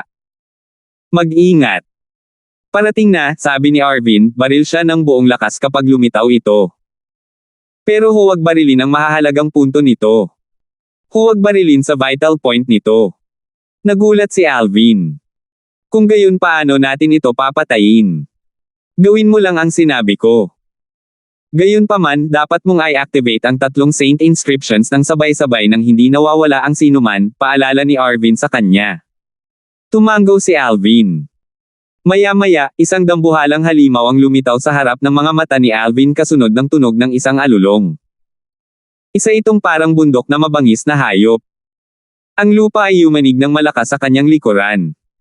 Kakaiba ang hitsura ng mabangis na hayop. Nahirapan si Alvin na makahanap ng mga salita para ilarawan ito. Mayroon itong tatsulok na ulo na may malalaking mata sa lahat ng sulok. Lahat ng tatlong mata ay nanlilisik sa kanya at kay Alvin ng mabangis. Bang! Nang ang isang malakas na pagsabog ay umalingaw-ngaw sa hangin, nakita ni Alvin ang parang bundok na mabangis na hayop na tumatapak. Pamatok ito sa langit na parang kanyan, na direktang nakatutok sa kanya at kay Alvin. Nakatuon si Alvin sa kanyang kaliwang mata at tahimik na pinaandar ang strange pupil sa kritikal na sandali. Biglang bumagal ang takbo ng mabangis na hayop sa kaliwang mata ni Alvin. Gayunpaman, ito ay medyo mabilis pa rin. Umalangaw-ngaw ang dumadagandong na tunog ng hangin sa gising nito. Itinaas ni Alvin ang sun shooting bow gamit ang kanyang kaliwang kamay at bumuo ng true energy arrow gamit ang kanyang kanang kamay. Pagkatapos ay inilagay niya ang palaso sa busog. Habang hinihila niya ang bowstring, ang mga alon ng true energy ay lumundag mula sa kanyang cheesy sa pamamagitan ng 70 sa ibabaw ng Saint Veins. Sinugod nila ang bowstring na hinihila niya at pinaandar ang tatlong Saint Inscription sa bowstring. Penetration Saint Inscription. Sumasabog na Flame Saint Inscription. Corrosion Saint Inscription. Ang tatlong Saint Inscriptions ay pawang 3-star Saint Inscriptions. Habang nakahawak siya sa busog at palaso, ang kaliwang mata ni Alvin ay nakatuon sa kanyang target, ang ibabang tiyan ng mabangis na hayop. Hindi ito itinuturing na isang mahalagang punto. Dahil mayroong penetration Saint Inscription, ang arrow ay tatago sa katawan ng wild beast. Ngunit dahil hindi ito ang vital point nito, masasaktan lang ito sa karamihan. Bagamat maraming inaalala si Alvin, pinili niyang makinig sa mga salita ni Arvin. Swoosh! Binitawan ng pangalawang Alvin ang kanyang mga daliri, ang true energy arrow na hawak niya ay naging isang kidlat ng berdeng kidlat kaagad at bumaril sa ere. Dahil sa penetration Saint Inscription, ang arrow ay tila isang bumabagsak na bulalakaw na napunit sa kalawakan habang ito ay bumaril sa hangin. Sa isang kisap lang ng mata, pinunit ng true energy arrow ang kaliskis ng wild beast sa kanyang ibabang tiyan, at napasigaw ito sa sakit. Tumagos ang palaso dito. Ang arrowhead ay makikitang lumabas mula sa likod nito sa isang iglap. Tingnan mong mabuti. Sa mismong segundong ito, tumunog si Arvin. Parang isang pagsabog nang pumasok sa tainga ni Alvin. Ginawa ni Alvin ang sinabi sa kanya. Ang eksena sa harap nila ay huminto sa kaliwang mata ni Alvin. Nangyari ang lahat sa isang kisap mata. Sa sumunod na segundo, nagulat si Alvin nang makita ang true energy arrow na madaling tumusok sa katawan ng mabangis na hayop dahil sa penetration inscription na nagsimulang kumislap ng berdeng ilaw. Kasunod nito, ang maliwanag na berdeng ilaw ay sumabog. Bang! Kasunod ng pagsabog, ang berdeng true energy na apoy ay sumabog, na nagdulot ng napakalaking butas sa ibabang tiyan ng mabangis na hayop. Malaki ang butas para madaanan ng dalawang matanda ng sabay. Pasabog na Flame Saint Inscription. Habang nakikinig sila sa mapang wasak na sigaw ng mabangis na hayop, ang apat na salitang ito ay agad na lumitaw sa isip ni Alvin. Kung ano man ang nangyari sa kanila ay hindi niya ginawa. Ang tanging posibleng dahilan ay ang Saint Inscriptions. Ang Corrosion Saint Inscription na lang ang natitira. Para bang tumutugon ito sa iniisip ni Alvin, nagsimulang lumabas ang itim na usok mula sa katawan ng mabangis na hayop. Ang itim na usok ay nagsimulang kumalat at ang mga bahagi ay maglalaho sa kanyang kalagayan. Palaki ng palaki ang butas sa tiyan ng wild beast. Tuluyan ng naagnas ang laman ng mabangis na hayop nang kumalat dito ang itim na usok. Para itong binuhusan ng sulfuric acid o nabubulok na pulbos. Lalong lumalambot ang sigaw ng mabangis na hayop. Maya-maya, tuluyan na itong tumigil. Sa huli, kinaagnasan ang katawan ng mabangis na hayop hanggang sa tuluyan na itong mawala. Ang natitira na lang ay isang ulap ng itim na usok na umaanod sa hangin bago ito naglaho. Napatulala si Alvin. Isang mabangis na hayop sa early saint stage na nabuhay isang segundo ang nakalipas ay tuluyang nawala sa isang kisap mata. Maraming inscription na katulad ng Corrosion Saint inscription sa memorya ng Rebirth Martial Emperor. Ang Rebirth Martial Emperor ay gumamit pa ng ilan sa mga ito noon. Gayunpaman, ang mga inscription na iyon ay magagamit lamang upang labanan ang mga martial artist na may katamtamang base ng paglilinang. Wala silang silbi noong ginamit laban sa mga martial artist na may makapangyarihang cultivation base. Gayunpaman, ang saint inscription na ito ay nagawang gawing abo ang isang mabangis na hayop sa early saint stage. Laking gulat ni Alvin. 1481. Sa wakas ay naunawaan ni Alvin kung bakit hiniling sa kanya ni Arvin na huwag ito ng mahahalagang bahagi ng mabangis na hayop. Ito ay dahil alam ni Arvin na kaya niyang patayin ang mabangis na hayop kahit na hindi inaatake ang mahahalagang bahagi nito. Parehong ang Explosive Flame Saint inscription o Corrosion Saint inscription ay gawa ni Arvin. Natural lang na pamilyar siya sa kanilang kapangyarihan. Bagaman ang Explosive Flame Saint inscription at Corrosion Saint inscription ay 3-star saint inscriptions na may mahusay na kapangyarihan, maaari mo lamang gamitin ang mga ito sa mga powerhouse ng early saint rudiment stage ng pinakamarami dahil sa iyong true energy at cultivation base sa perfection mortal shedding stage, sabi ni Arvin kay Alvin. Kailangang ma-activate ang saint inscription sa pamamagitan ng true energy. Ang makapangyarihang true energy lamang ang makakapaglabas ng buong puwersa ng saint inscriptions. Kung hindi, isaaktibo lamang nito ang isang bahagi ng kapangyarihan ng saint inscription. Ito ay gagana ng husto kung ang isang 1-star saint inscription ay ginamit upang labanan ang isang taong may parehong cultivation base. Gayunpaman, halos imposibleng talunin ang isang kalaban na nasa mas mataas na antas. 2-star saint inscriptions, sa kabilang banda, ay maaaring talunin ang mga kalaban sa mas mataas na antas. Gayunpaman, ang kakayahan ng kalaban ay sa huli ay matukoy kung ang isa ay magagawang talunin ang kanyang kalaban. Halimbawa, ngayong si Alvin ay nasa perfection mortal shedding stage, kahit na wala ang strange pupil and saint inscriptions, walang martial cultivators at Dao cultivators sa mastery mortal shedding stage ang makakalaban sa kanya kahit na gumamit sila ng 2-star saint inscriptions. Hindi niya kailangan ng strange pupil o saint inscriptions para talunin ang mga nasa mas mataas na antas. Gayunpaman, pinahintulutan ng 3-star saint inscriptions ang isa na labanan ang mga kalaban na 2 antas na mas mataas. Kung ang isang tao sa perfection mortal shedding stage ay nag-activate ng 3-star saint inscription gamit ang kanilang true energy, makakalaban niya ang mga powerhouse ng early saint rudiment stage sa pantay na lupa. Kailangang makapasok ang isa sa Paramount Mortal Shedding Stage kung gusto niyang gumamit ng 3-star Saint inscription ng epektibo sa Intermediate Saint Rudiment Stage na mga powerhouse. Ang Saint inscriptions ay nakasalalay sa antas ng true energy ng isang tao. Kung mas mataas ang antas ng true energy, mas malakas ito. Natural, may hangganan pa rin ito gaano man ito kalakas. Sa oras na iyon, ito ay depende sa grado ng Saint inscriptions. Kung ito ay isang 2-star saint inscription, magagawa lang nitong banta ang isang tao sa nalalapit na stage ng saint. Hindi nito magagawang makapinsala sa mga powerhouse ng saint stage. Ang 3-star inscriptions lang ang makakapagbanta sa mga powerhouse ng saint stage. Gayunpaman, upang lumaban sa pantay na lupa sa mga powerhouse ng saint stage sa tulong ng 3-star inscriptions, ang isa ay kailangang nasa perfection saint rudiment stage. Ang Perfection Saint Rudiment Stage ay 2 antas ang layo mula sa Saint Stage.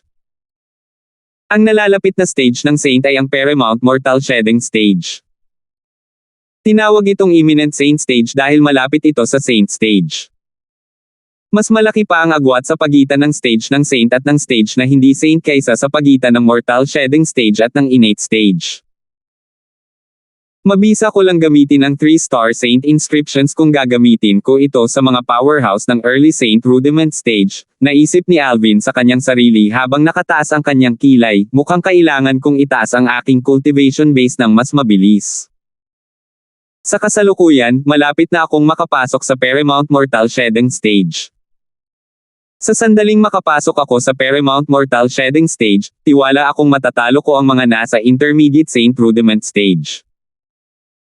Natural, ang ibig niyang sabihin ay kaya niyang talunin ang mga nasa Intermediate Saint Rudiment Stage nang hindi gumagamit ng Strange Pupil. Hindi naglakas loob si Alvin na isipin ang mga nasa Mastery Saint Rudiment Stage. Ang mga nasa Mastery Saint Rudiment Stage ay nakabisado na sana ang True Energy Consolidated Weapon Technique. Kahit na gumamit siya ng Strange Pupil, maaaring ma-distract lang niya ang mga ito sa isang segundo sa halaga ng pagkaubos ng lahat ng kanyang spiritual energy. Maaaring hindi niya matalo ang tao sa isang segundong iyon. Ang True Energy Consolidated Weapon Technique ay tiyak na makakapigil sa kanyang pag-atake. Talagang may malaking divide sa pagitan ng Mastery Saint Rudiment Stage at Intermediate Saint Rudiment Stage. Alam na alam ni Alvin iyon. Salamat, Senior Brother, pinasalamatan ni Alvin si Arvin habang inililigpit niya ang sun shooting bow. Masasabi niya na ibinuhos ni Arvin ang kanyang puso sa pagsulat ng 2 3-star Saint inscriptions batay sa kung gaano sila kahusay na nagtrabaho kasama ang Penetration Saint inscription. Magkapatid tayo. Sa tingin ko ay hindi na kailangang magpasalamat sa isa't isa. Ngumiti si Arvin at umiling. Kasunod nito, sabik siyang nagtanong, Junior Brother, gaano kalaki ang naging pag-unlad mo sa Strange Inscription Art sa nakalipas na 10 araw? Dapat kaya kong isulat ang Saint Inscriptions ng Strange Inscription Art ngayon, nakangiting sabi ni Alvin.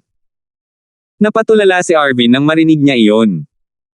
Ibinigay lang niya kay Alvin ang Jade Token na naglalaman ng Strange Inscription Art recoding kay Alvin 10 araw na ang nakalipas.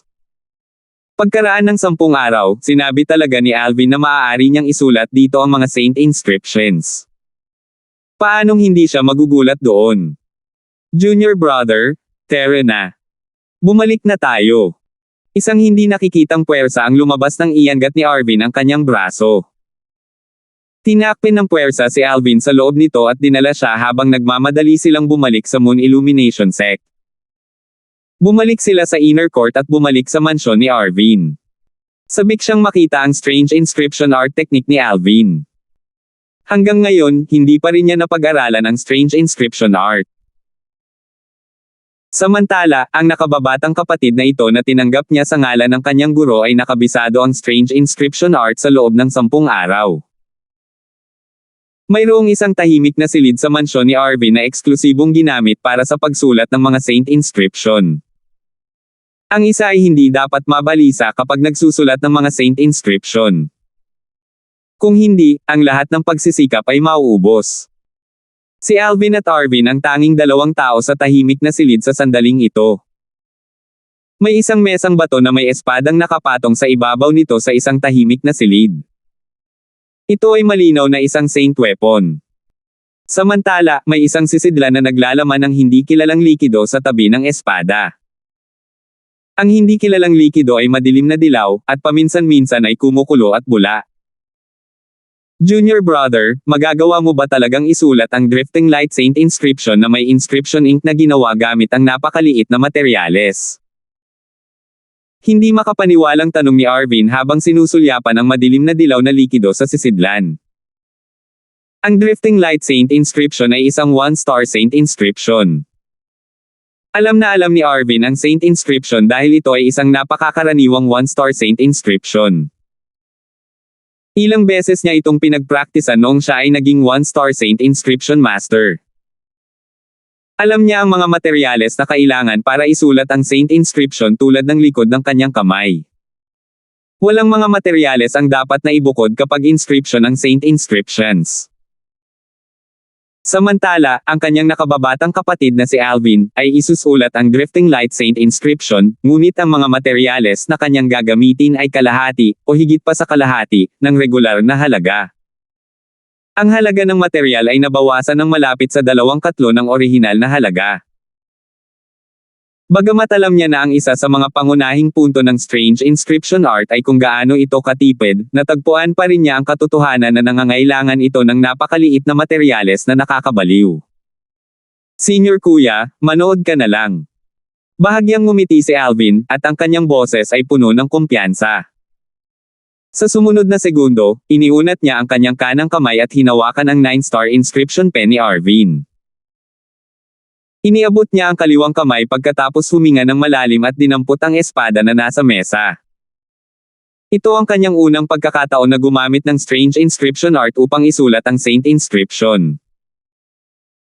Naturally, hindi mabilang na beses niyang pinagdaanan ang senaryo sa kanyang isipan sa nakalipas na 10 araw kaya pamilyar siya sa mga hakbang. Sa makatuwid, kailangan lang niyang ulitin ang mga hakbang. Habang kinakamay ni Alvin ang kanyang kanang kamay na may hawak ng 9-star inscription pen, ang 9-star inscription pen ay tila naging kidlat at diretsong bumaril sa inscription ink. Ang inscription ink ay ang pangkalahatang pangalan para sa likidong pino mula sa mga materyales na kinakailangan upang isulat ang Saint Inscriptions.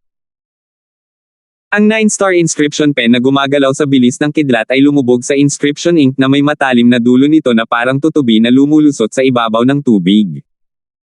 Tumulo ito sa espada sa kaliwang kamay ni Alvin. Biglang may lumabas na marka sa katawan ng espada. Habang mabilis na ginagalaw ni Alvin ang kanyang kanang kamay, lumitaw ang mga komplikadong pattern sa katawan ng espada habang dumadaloy ang isang patak ng inscription ink ayon sa mga pattern. Parang tubig na umaagos sa batis, parang natural ang lahat. Ang paggalaw ni Alvin ay kasing kinis ng umaagos na tubig.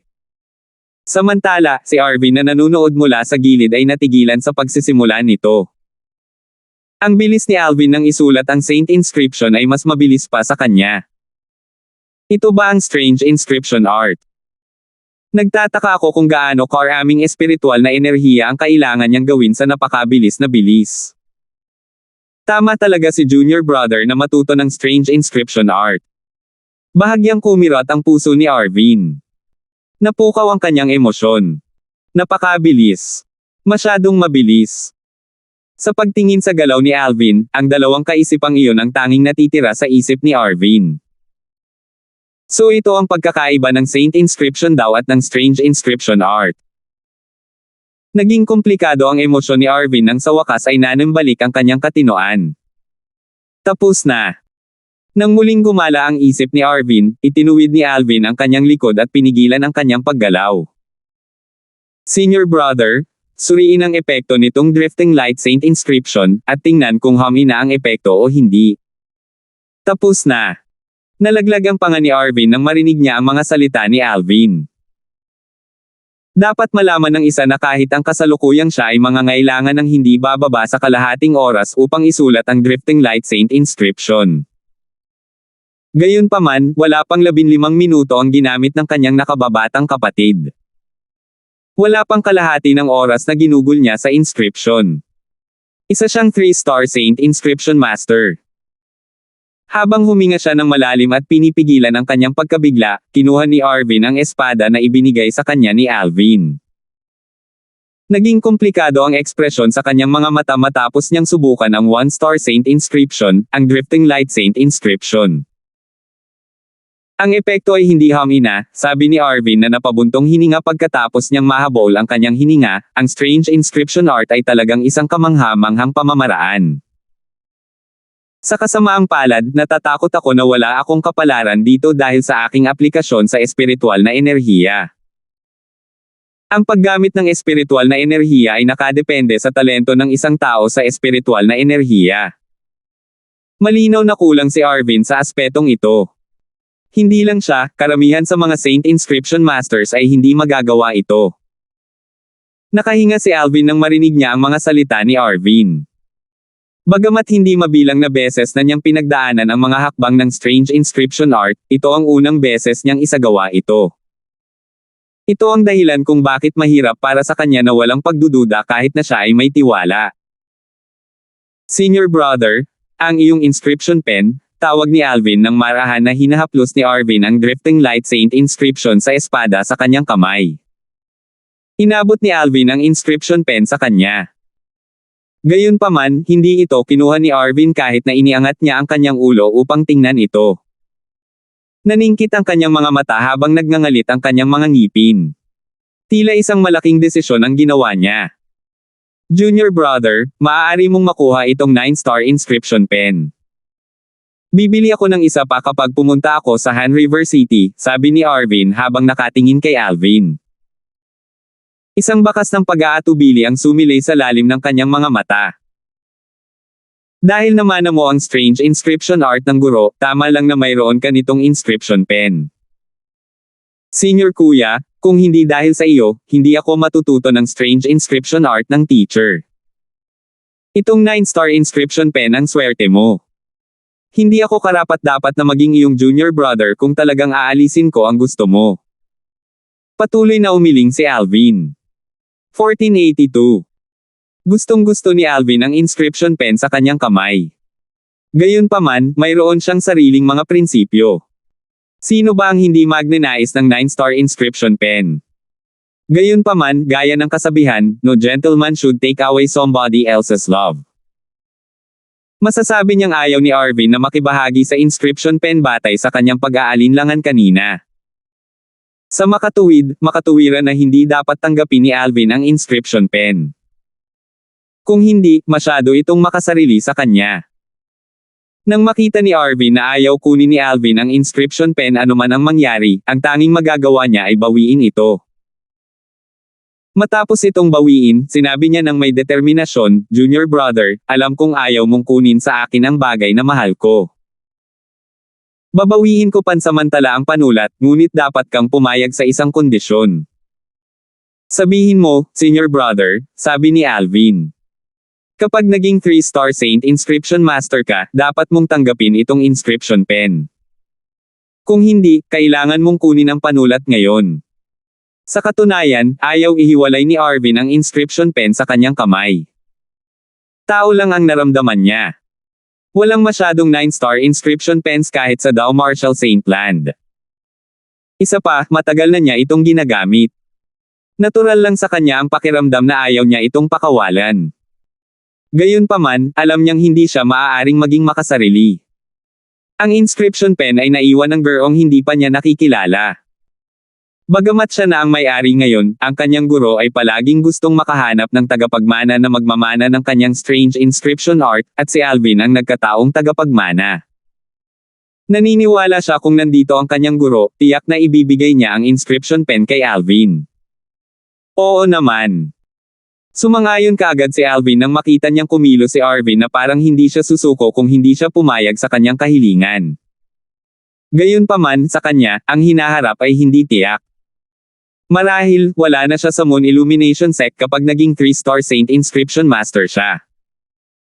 Nagpaalam si Alvin kay Arvin pagkatapos makipag-chat sa kanya ng ilang sandali. Handa na siyang bumalik sa outer court. Sa paglalakbay, napansin ni Alvin na lahat ng taong nakakasalubong niya ay nakatitig sa kanyang mukha na parang may kung ano sa kanyang mukha. Ang tao ay natatakot sa katanyagan tulad ng kung paano ang isang baboy ay natatakot sa taba, tinutuya ni Alvin ang kanyang sarili sa loob. Huminto siya pagdating sa Merit Pavilion, at mahinang bamulong, walang partikular na gusto kong ipagpalit sa ngayon sa Merit Pavilion. Ipagpapalit ko na lang ang Dow Talismans, kung sakali, sa mga natitirang merit points. Sa kalaunan, itinago ni Alvin ang 100,000 merit points mula sa bahaging itinago niya para kay Arnold para sa kanyang sarili at ipinagpalit ang isang Dow Talisman sa natitirang merit points. Sa kanyang opinyon, ang Dow Talisman ay isang bagay na maaaring magligtas ng mga buhay. Nagpasya siyang mag-save ng 100,000 merit points kung sakali. Paano kung ang disipulo sa loob ng korte ay may mas maraming materyales sa unang antas ng Merit Pavilion na maaaring ibalik ang 7 Treasures Exquisite Pagoda? Sa oras na iyon, sino ang hahanapin niya kung wala siyang merit points? Nagsimulang lumingalinga si Alvin sa unang antas ng Merit Pavilion pagkatapos bilhin ang Dow Talisman. Gayunpaman, si Elder Hal, sa kahilingan ni Alvin, na nagmamasid sa nangyayari sa labas ay hindi nakakita ng anumang mga materyales na makapagpapanumbalak sa ikatlong antas ng 7 Treasures Exquisite Pagoda habang naglalakad si Alvin. Mukhang wala akong swerte, tinutuya ni Alvin ang kanyang sarili sa loob. Umalis siya sa Merit Pavilion habang nakatitig sa kanya ang isang grupo ng mga disipulo sa loob ng court. Narinig ko kay senior brother na nagbebenta sila ng inscription pen sa Han River City. Ang Han River City ay ang pinakamalaking lungsod sa 9 sect alliances. Nandoon din ang headquarter nito. Sa tingin ko ay oras na para bumisita ako doon, naisip ni Alvin habang naglalakbay siya pabalik sa labas ng court. Pagkatapos ng lahat, kailangan niya ng isang inscription pen ngayon. Bukod sa inscription pen, maaari din akong maghanap ng mga materyales upang maibalik ang ikatlong antas ng 7 Treasures Exquisite Pagoda sa Han River City. Malapit na nating tapusin ang pagpapanumbalik ng ikatlong antas. Kapag ito ay naibalik, ang bilis ng aking paglilinang ay mapapalakas pa. Matatag na nagpasya si Alvin na humanap ng oras para bisitahin ang Han River City habang iniisip niya ang puntong ito.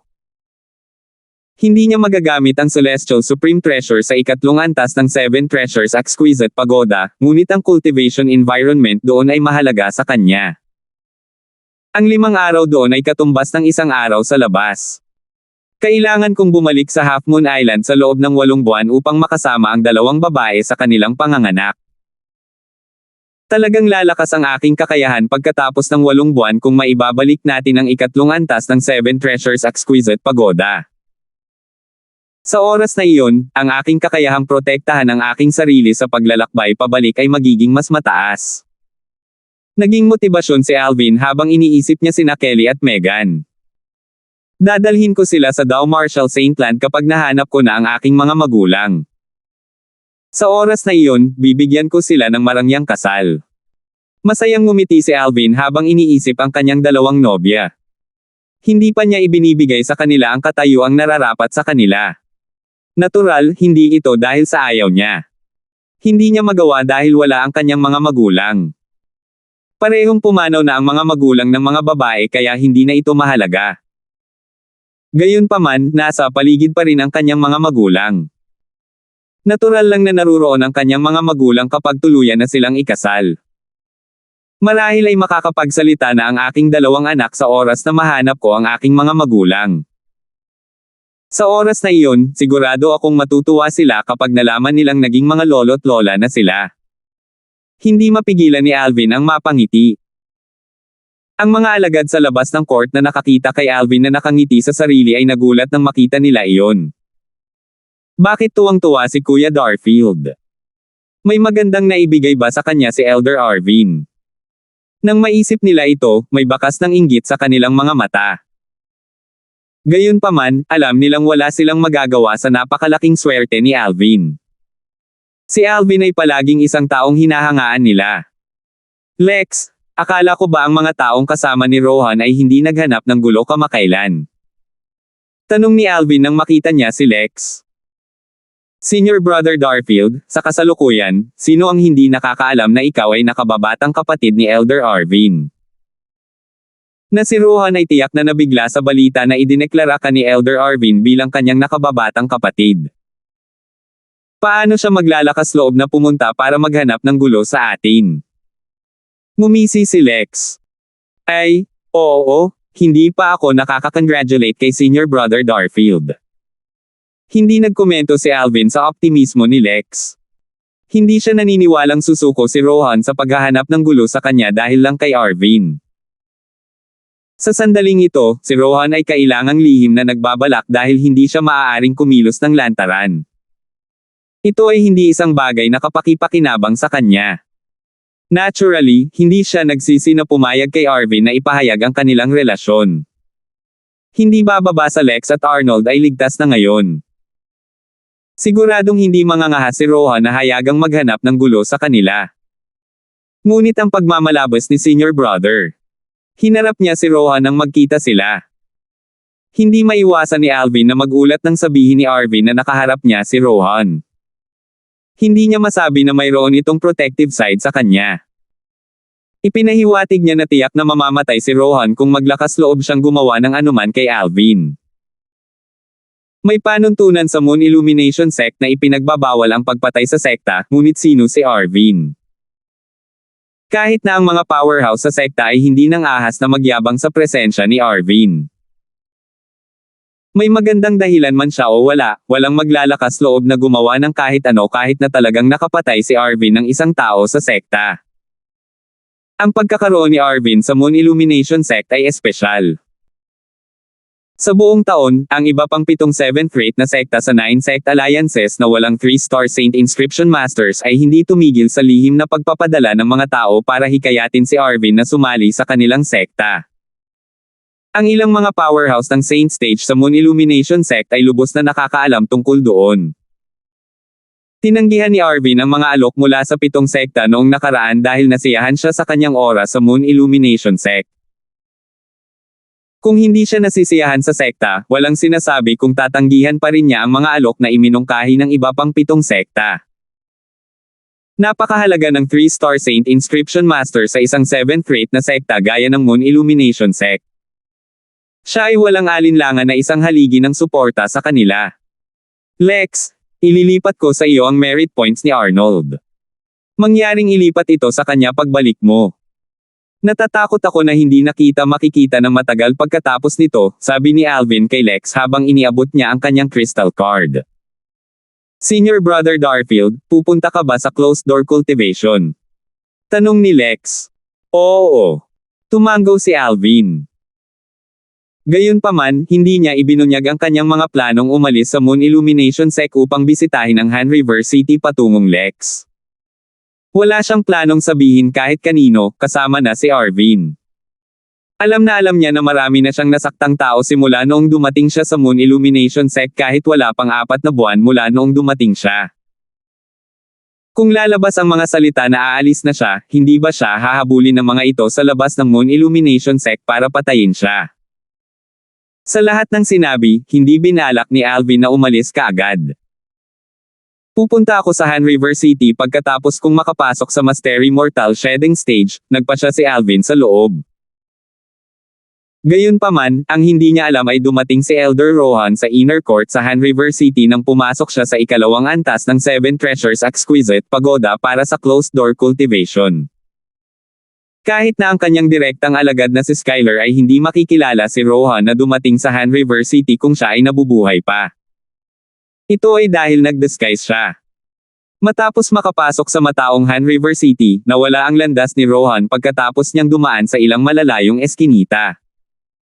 Nagpakita na lang ulit siya sa kalagitnaan ng gabi. Halos walang tao sa kanluran ng Han River City ngayong gabi na. May isang mansyon sa isang malayong lupain sa kanlurang bahagi ng pader ng lungsod ng Han River City. Parang napaka-ordinaryo ng mansion. Ito ay napaka-ordinaryo na ito ay hindi makaakit ng anumang pansin sa lahat. Halos walang lumabas o pumasok sa mansyon sa maghapon. Gayunpaman, maraming parang multo na silhouette ang pumapasok sa mansyon kapag hiting gabi na. Dumating si Rohan sa labas ng mansyon at pumasok na may ningning sa kanyang mga mata. Matapos niyang madaanan ang maraming parang multo na silhouette, pumasok si Rohan sa isang madilim na silid na may pinto na bukas na bukas. Gusto kong bilhin ang buhay ng isang tao. Sabi ni Rohan sa malalim at paos na boses. 1483. Hindi mabilang na naisip ni Alvin kung ano ang mangyayari kapag nakapasok siya sa Paramount Mortal Shedding Stage. Naisip niya kung ilang Saint Veins ang mabubuksan niya at kung mabubuksan niya ang lahat ng 79 na Saint Veins. Gayunpaman, kalmado siya nang sa wakas ay nakapasok siya sa Paramount Mortal Shedding Stage. Saint Veins. Tumingin si Alvin sa kanyang katawan upang pagmasdan ang kanyang Saint Veins. Ngayong nakalusot na siya sa Paramount Mortal Shedding Stage, nangangahulugan ito na nabuksan ang mga Saint Veins sa kanyang katawan. Medyo naging solemne siya nang maisip niyang wala ng bagong bukas na Saint Veins pagkatapos nito. Ito ay dahil hindi niya binilang ang kanyang mga Saint Veins kanina nang siya ay pumasok sa Paramount Mortal Shedding Stage. Kung gagawin niya ito, hindi siya magiging balisa gaya niya ngayon. Nawala ang bigat sa kanyang puso nang bilangin niya ang bilang ng mga Saint Veins sa kanyang katawan. 9. 99. Ano? Alvin was over the moon nang bilangin niya ang Saint Veins sa kanyang katawan. Ito ay isang bagay na inaasahan niya. Ilang beses na niya itong inisip kahit sa panaginip niya. Ngayong nagkatotoo na ito, pakiramdam niya ay may natanggal sa kanya. Alam ni Alvin ang ibig sabihin ng 79 na Saint Veins. Nangangahulugan ito na ang bilang ng mga Saint Veins ay umabot na sa limitasyon nito. Maging ang dakilang sage, katumbas ng langit, si Sun Wukong, mula sa sinaunang mito sa kanyang nakaraang buhay, na minsang nakulong sa ilalim ng Five Fingers Mountain ay hindi maihahambing sa kanya tungkol sa Saint Veins. Magbilang tayo ulit. Matapos huminahon ang kanyang pananabik, nagsimulang magbilang muli si Alvin. Pakiramdam niya ay surreal. Tama ako. Mayroong 79 sa kanila. Dapat magbilang ulit ako. Pagkatapos magbilang ng maraming beses, sa wakas ay nakatitiyak si Alvin na nabuksan na niya ang 79 na Saint Veins. Elder Hal. Huminga ng malalim si Alvin at pinigilan ang kanyang pananabik bago niya hanapin si Elder Hal. Saglit na natigilan si Elder Hal nang marinig niyang binuksan ni Alvin ang 79 na Saint Veins. Nakaramdam pa siya ng kaunting pag-aalinlangan. Bagay na bihira niyang maramdaman. Sigurado ka bang nabuksan mo ang 79 na Saint Veins? Iyon ang unang pagkakataon na nakita ni Alvin si Elder Hal na naliligaw mula nang magkakilala sila. Sa sandaling ito, lihim niyang ipinagmamalaki ang kanyang sarili. Elder Hal, gusto mo bang tingnan sila mismo? Nakangiting tanong ni Alvin. Hindi nagatubili si Elder Hal habang ipinatong niya ang kanyang kamay sa kamay ni Alvin sa bilis ng kidlat. Binawi niya ang kanyang kamay bago nakapag-react si Alvin at bumulong, meron talagang 79 na Saint Veins. Tao ka ba talaga? Sa kalaunan, tumingin si Elder Hal kay Alvin na parang nakatingin siya sa isang halimaw. Sa sandaling ito, ang atensyon ni Alvin ay wala sa ekspresyon ni Elder Hal. Pakiramdam niya ay may kuryenteng dumaloy sa kanyang buong katawan nang ang pangalawang Elder Hal na ilagay ang kanyang kamay sa kanya kanina. Nawala ang agos at nanambalik ang kanyang katinoan nang binawi ni Elder Hal ang kanyang kamay. Ang kakayahan ni Elder Hal ay muling nabigla kay Alvin. Sa kasamaang palad, si Elder Hal ay hindi maaaring umalis sa Seven Treasures Exquisite Pagoda ngayon at makipaglaban sa sinuman sa labas ng pagoda. Kung hindi, tiyak na malaking tulong siya sa akin.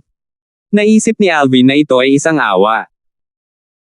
Mula nang buksan niya ang lahat ng 79 na Saint Veins, ang kanyang kakayahan sa pandinig, paningin, at pangamoy ay tumaas sa isang katawa-tawang taas. Kumpiyansa si Alvin na siya ang hari sa Mortal Shedding Stage kahit na hindi gumagamit ng anumang Saint Inscriptions at Saint Weapons mula noong binuksan niya ang 79 na Saint Veins.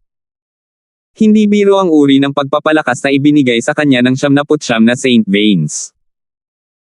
Dapat ay mayroon akong sapat na lakas upang ipagtanggol ang aking sarili sa aking kasalukuyang kakayahan. Oras na para lisanin ang Moon Illumination Sect at tuklasin kung ano ang nasa labas, naisip ni Alvin sa kanyang sarili. Sa kalagitnaan ng gabi, tahimik na umalis si Alvin sa kanyang sariling compound. Umalis siya sa outer court at umalis sa ari-arian ng Moon Illumination Sect. Whoosh! Pinakawalan ni Alvin ang kanyang kapangyarihan pagkatapos umalis sa ari-arian ng Moon Illumination Sect at tumakbo sa malayo sa bilis ng kidlat. Ang direksyon na kanyang tinatahak ay kung saan matatagpuan ang Han River City. Isang buwan na ang nakakalipas mula noong plano niyang pumunta sa Han River City. Sa wakas ay nakalusot si Alvin sa Paramount Mortal Shedding Stage pagkatapos ng isang buwan at umalis sa Moon Illumination Sect. Wala siyang sinabi kahit kanino mula sa simula hanggang sa huli. Ginawa niya ang lahat ng maingat. Bagamat siya ay maingat, may nakahanap pa rin sa kinaroroonan ni Alvin. Ang taong iyon ay walang iba kundi si Elder Cedric sa outer court. Narito na ang pagkakataon pagkatapos ng mahabang paghihintay.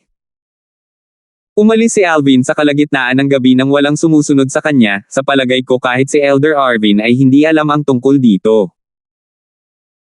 Ngumisi si Cedric habang nakatayo sa gilid ng tarangkahan ng monasteryo ng Moon Illumination Sect. Sinundan niya ang direksyon ni Alvin na kasing bilis ng hangin. Kabisado ni Cedric ang isang secret tactic na maaaring itago ang kanyang presensya. Kahit na si Alvin ang pinakamakapangyarihang weapons specialist sa mundo sa kanyang nakaraang buhay, at ang kanyang kakayahan sa anti-tracking ay kamangha-mangha, hindi niya napansin na sinusundan siya ni Cedric habang patuloy siya sa kanyang paglalakbay. Napagtanto na lamang niya na may mali nang marinig niya ang mabilis na tunog ng hangin na sumisipol sa kanyang likuran, dahilan upang magbago ng husto ang kanyang ekspresyon. Nang magbago ang kanyang ekspresyon, nakita niya ang isang kislap habang ang silhouette ng isang tao ay lumitaw sa kanyang harapan. Hindi estranghero sa kanya ang taong iyon. Cedric. Sumeryoso ang mukha ni Alvin nang makita niya ang taong nasa harapan niya. Hindi niya inasahan na siya ang tatamaan dahil naging maingat siya sa kanyang pag-alis. Si Cedric ay isa sa mga taong nasaktan niya sa Moon Illumination Sect. Alvin. Tuwang-tuwa si Cedric nang makita niyang naging solemn na ang ekspresyon ni Alvin. 2 buwan na akong naghihintay na umalis kang mag-isa. Ang matandang iyon, si Arvin, ay kasama mo noong huling beses kang umalis kaya wala akong magawa sa iyo. Talagang mamamatay ka sa pagkakataong ito. Sa sandaling matapos magsalita si Cedric, 2 alon ng true energy ang tumaas sa kanyang ulo. Ang isa sa kanila ay naging isang dambuhalang saber habang ang isa naman ay naging isang higanting halimaw na tila isang leopardo o tigre. Whoosh! Ang dambuhalang saber ay lumabas at lumitaw sa kaliwa ni Alvin sa isang iglap lamang. Lumipad ito sa himpapawid habang naglalabas ng mabangis na aura. Bang! Bang! Bang! Ang dambuhalang halimaw ay humakbang pasulong na naging sanhi ng panginginig ng hangin at sumasabog na ingay sa kanyang likuran. Ang dambuhalang halimaw ay lumitaw sa kanan ni Alvin sa isang iglap lamang. Matiim nitong tinitigan si Alvin na para bang susunggaban siya nito at lulunukin siya ng buo anumang oras. True Energy Consolidated Weapon at True Energy Consolidated Beast, mahinang ungol ni Alvin habang naging solemn na ang mukha niya nang makita iyon. Hindi masama, nakikilala mo ang aking True Energy Consolidated Weapon at True Energy Consolidated Beast technique. Malamig na tumikim si Cedric. Ngunit mula ngayon, ikaw, ang henyo na ang martial daw talent ay kinikilala bilang no. Isa sa outer court, ay nakatadhana na maging dumi sa Dao Martial Saint Land. Marahil, hindi ka na maaalala ng maraming tao pagkatapos ng 1 taon. Cedric, wala akong maalala na anumang awayan sa pagitan natin. Pinaikit ni Alvin ang kanyang mga mata at nagtanong sa kanyang malalim na boses, mukhang ang postahan lang natin ang nag-iisang labanan. Hindi kita tinutukan ng kutsilyo para tumaya, ikaw ang nagpumilit na gawin iyon. Problema mo ang talo mo. Ano ang kinalaman nito sa akin? Walang kabuluhan para sa iyo na sabihin ang mga salitang ito ngayon, mahinahong sabi ni Cedric, mula ngayon, ikaw, Alvin, ay ganap na mawawala sa mundong ito. Walang makakaalam na ako ang pumatay sa iyo. Kung may kabilang buhay, tandaan mo ito. May mga tao na hindi mo kayang masaktan. Payag ka bang palayain ako kung ibabalik ko sa iyo ang 300,000 na iyon sa mga merit points? Malamig na tanong ni Alvin. Hahaha. Kakaibang, tumawa ng malakas si Cedric nang marinig niya ang mga salita ni Alvin. Tumingin ito sa kanya na para bang may tinitingnan siyang halimaw. Alvin, masyado kang walang muwang. Kung papatayin kita, magiging akin ang crystal card mo. Hindi ba ibig sabihin ay pagmamayari ko na ang lahat ng merit points mo? At saka, dahil ikaw ay naging junior brother ni Elder Arvin, dapat mayroon kang isang saint weapon na may 3-star saint inscription na isinulat niya para sa iyo. Let me guess. Ang saint weapon na may 3-star saint inscription na mayroon ka ay dapat na may isa pang 2-star saint inscriptions dito. Ang paraan ng pagtingin ni Cedric kay Alvin ay parang hindi siya nakatingin sa isang tao. Sa halip, para siyang tumitingin sa isang mahalagang kayamanan. Malamig ang ekspresyon ni Alvin nang tumingin siya kay Cedric. Sa katunayan, ang mga sinabi niya kay Cedric kanina ay isang pagsubok lamang. Hindi siya nagtataglay ng 300,000 over merit points mula noong nakaraan. Naiwan na lang siya ng 100,000 merit points sa kanyang crystal card ngayon para sa backup. Cedric, nagkamali ka, mahinahong sabi ni Alvin. Nagkamali ba ako? Ngumisi si Cedric. Alvin, anong uri ng panlilinlang ang sinusubukan mong hilahin ngayon? Sa tingin mo ba ay magkakaroon ka ng pagkakataong mabuhay ngayon? Anong uri ng mga trick ang maaari kong hilahin? Sinabi ni Alvin, gusto ko lang sabihin sa iyo na ang saint weapon na taglay ko ay hindi lang nakasulat sa 2 3-star saint inscriptions kundi 3. Ang totoo, maglalakas loob ka bang gamitin ito kahit na makuha mo ito? Nanunuya si Alvin. Nagningning sa kasakiman ang mga mata ni Cedric nang ihayag ni Alvin na ang Saint Weapon ay may nakasulat na 3-star Saint inscriptions. Napangiti siya ng masama nang marinig ang mga salita ni Alvin.